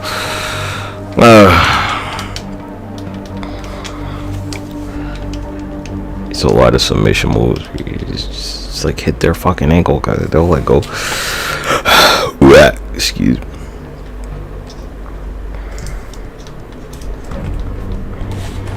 Getting some goddamn weight. Yeah, she limping and shit. After barely escaping the clutches of death.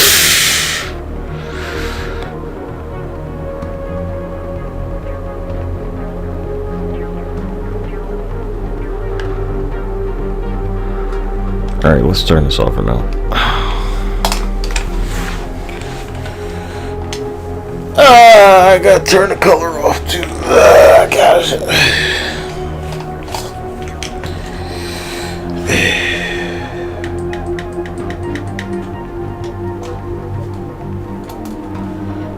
Blow their ankle away. You finna be limping to the back, nigga.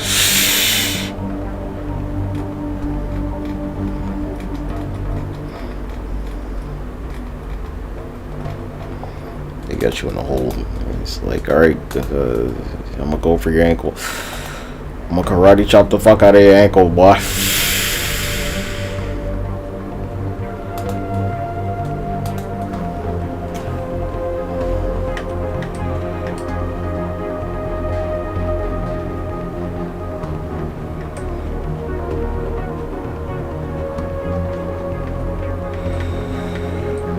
Yeah.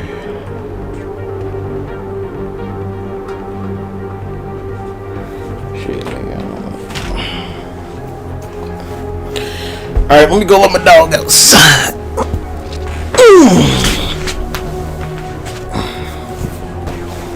Fortune's Keep. I think this has been in there. I don't know, cuz I thought they like took Fortune's Keep up.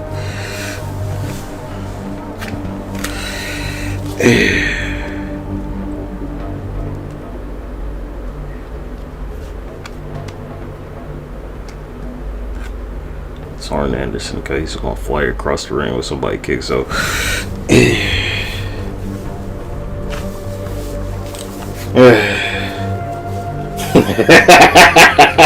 God damn.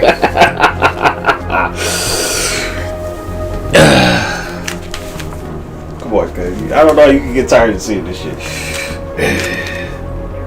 How could you hate it, cuz? Just make them look strong.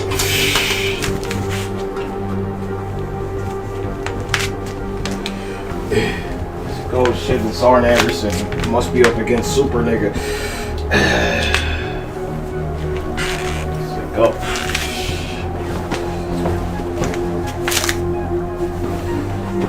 He's like, yup. That's what that Tosh.0 shit was about. I see it now. Makes sense. Where my fucking shorts at, dog? My shorts down there. I'm gonna get me some testosterone ice cream, nigga. I'll be back. Ah, my ankle.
Alright, all you retards, you special need remedial motherfuckers that can't pronounce fucking words in English. I'm gonna go take a shit. I'll be back.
Said, damn shorty, you looking stupid.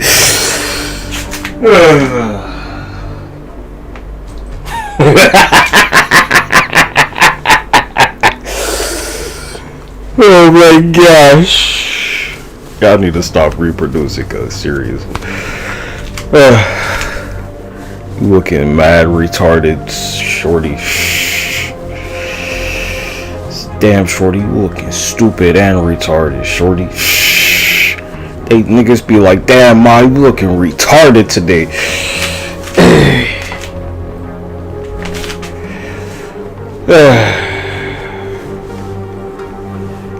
Say SIMPLE, SIMPLE.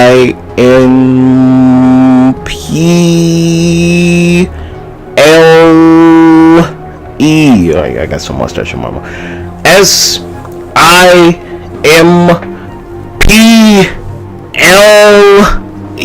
nigga, not EL, dipshit.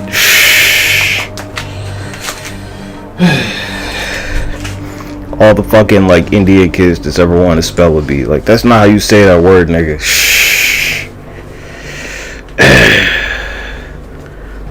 That ain't how you say that shit.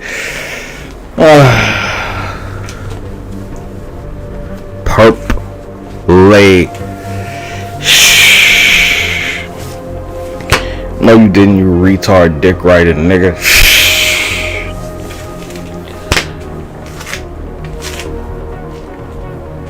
This is why I had trouble with my teachers, because I knew I was smarter than them. This is why I couldn't get straight A's in school, because I like, teacher, you a retard. You're fucking retarded. That is not how you say PLBY, nigga. Purple is not a word.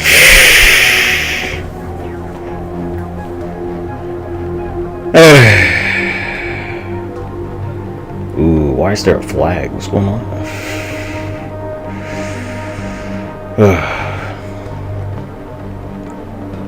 Now this like the numbers version, right? Why don't they do like the, you know, like the undead thingy? Where's that? Why isn't this like zombie resurgence or something? Undead resurgence, whatever the fuck it is.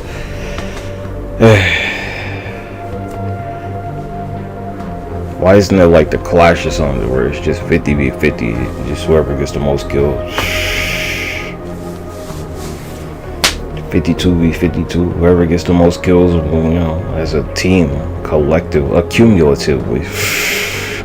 Or like you fucking split the pot 52 ways or something. Well, it's like 52 people ain't gonna get shit.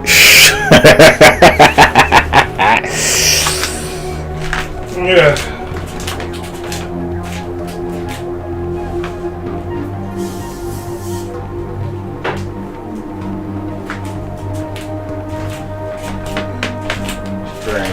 Because it's respawn, right? It's not resources. No one's getting eliminated. It's like whoever makes it out with the most fucking, you know, whatever the fuck. Kills or score? That's a good question. Man, humans are retarded, dude.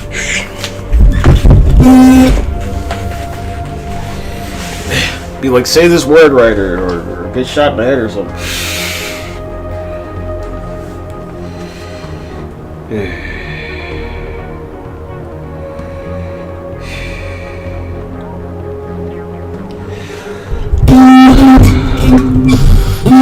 I know I wash my hands, but they don't smell like it. Guess I'm used to it. Probably wash my hands like 2 or 3 times.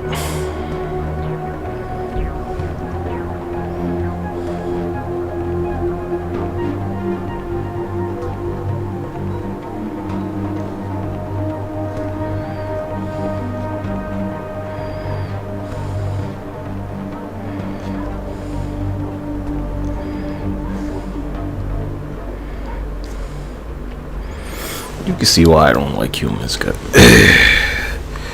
What's his name? LV? That's how you say it, right? not levy. You say Levi's, levy. Levy.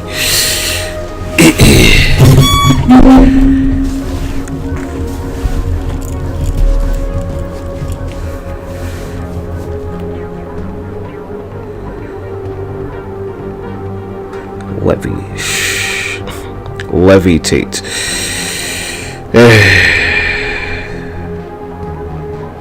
Ooh, they're in trouble mode. I don't know if they're gonna be able to push back up there. They might have to. Yeah, it's a bad. I told you, it's just a tough spot. Maybe if they had an airstrike.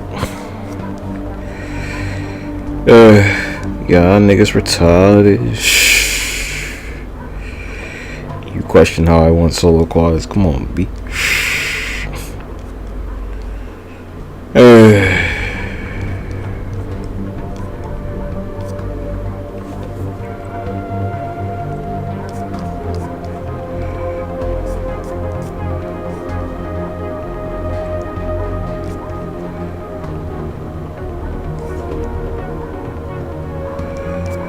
Are you joking?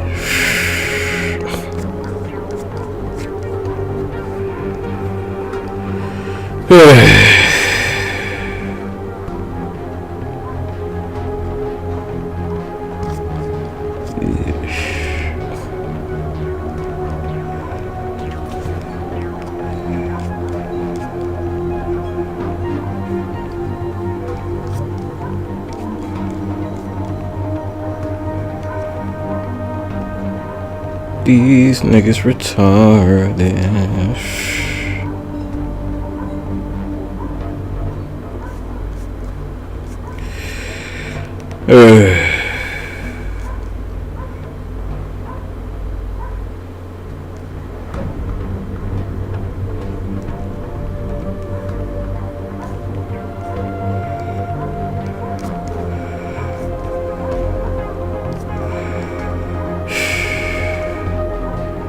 Chicken, watermelon, cornbread. I know, for it to have been really, it was illegal to read and write, and you like super retarded, nigga. After that, like massive head start some of y'all had in this country, you a fucking retard still. God damn, holy fuck.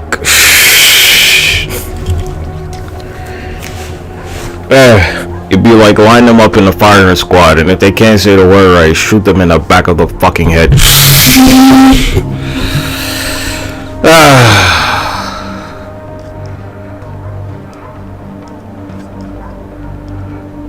I don't think it is too extreme, cause it's not how you say purpley, nigga. Good gracious. Shoot him in the back of the head. Yeah, yeah, yeah. Whoa, whoa.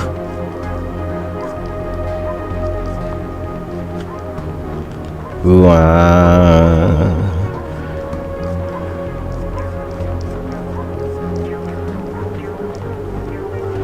Whoa, whoa. Yeah, yeah.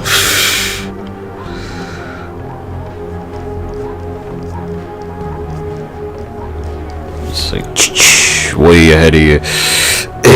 Make sure you use a shotgun too.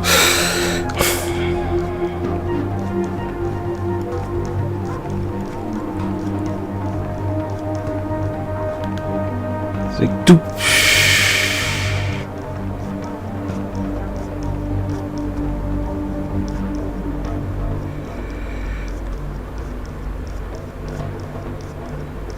Good gracious, holy shit.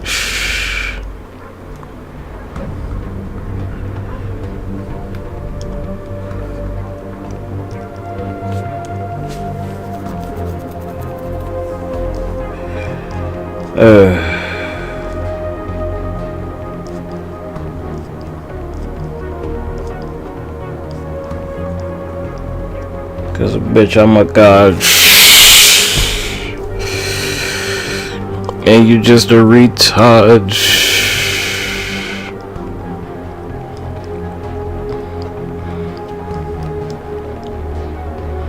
Glowing the dark tattoos on their arms, and in my car alarms, like the top of a Parmesan.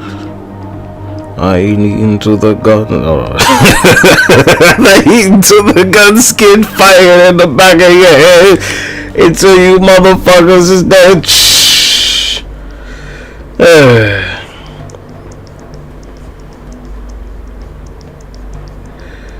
Till that bullet go through the back of your head and you're dead. Like I said.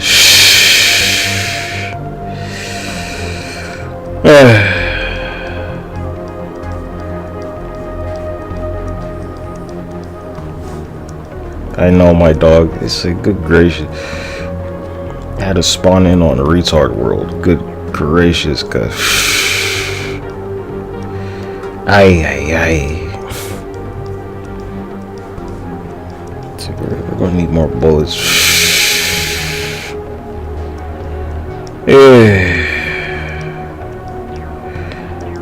We're gonna need more bullets. I'm gonna need my bullets.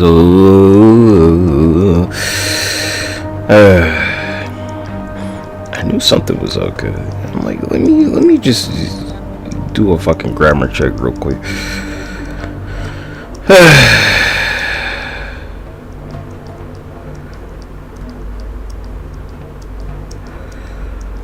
And all over the walls is motherfucking brain.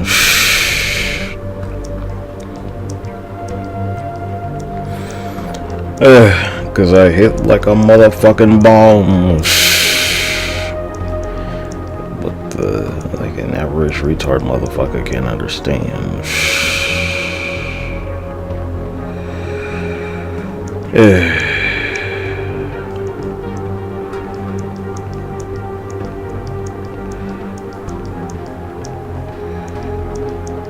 Said the triggers, yo. And that's the way this shit gotta go.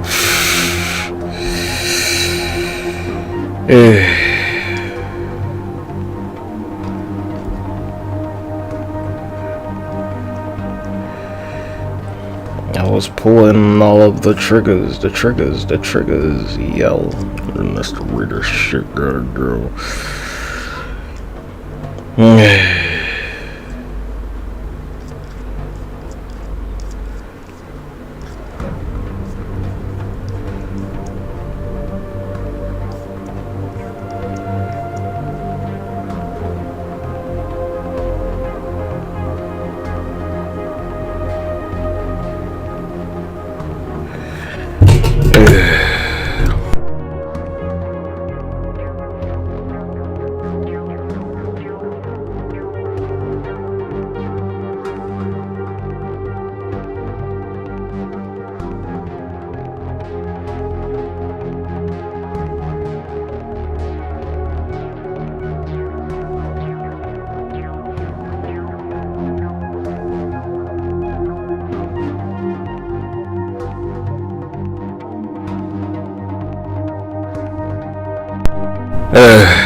Got a 50 cal attached to my hip.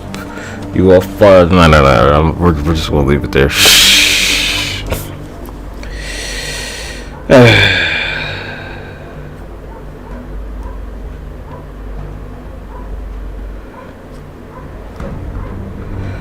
Got a 50 cal sitting on a hip.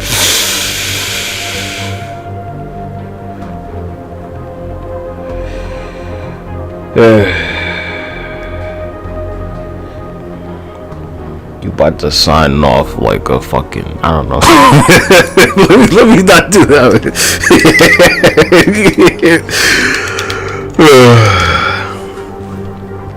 I was gonna say like a permission slip, but you know.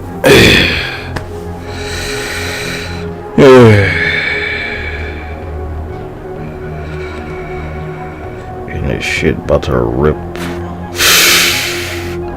50 cal sitting on that hip.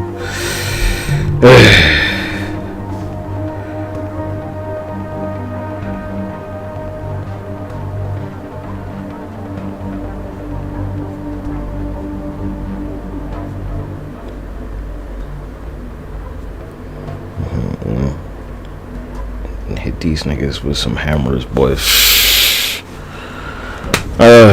All of y'all are retarded. Every single one of you there. You see, AK, you want to play Russian roulette? I got 6 bullets in this gun. What do you think you'll live through it?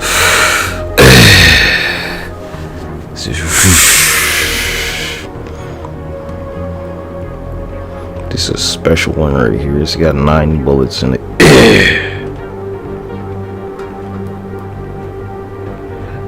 I like those odds.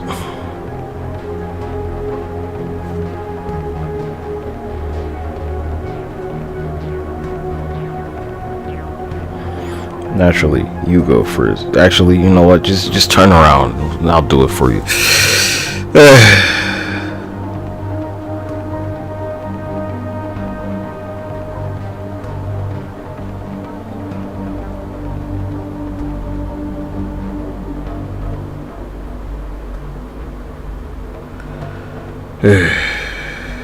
What the fuck?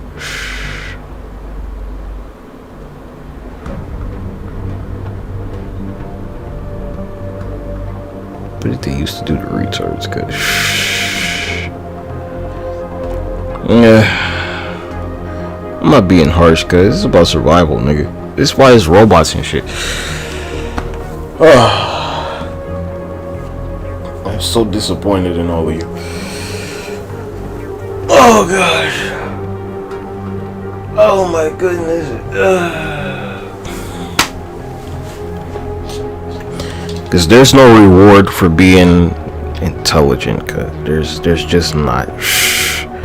You go ask a fucking Harvard educated doctor, they want to say purple. Like, that's not how you say that, doctor. You're fucking retarded.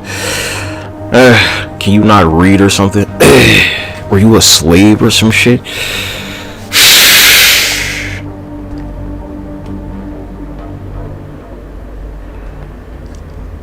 How you say leg? It's the retard awards, cause the retard championships. Y'all are retarded, mo. All of you, bunch of retards, cause oh my gosh, man. After I lost all those master duels, I was like, oh, you know what? Let me like actually tell you why I'm losing. This is what happened in the fucking firing range, where I like clearly hit the target, and they're like, no, you didn't.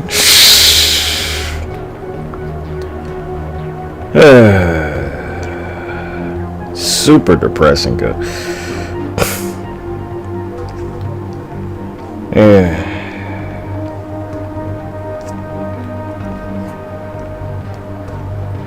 Just sad. What a sad day.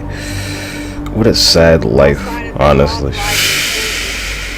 How pathetic.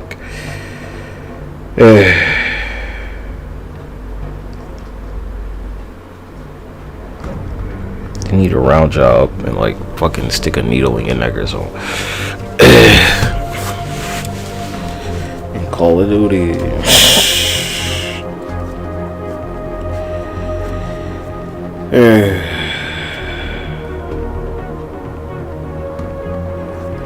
They're like debate who cut nigga retarded. This nigga retarded, boss. My bad, Dr. Taj. I don't even feel like it anymore. Oh my goodness.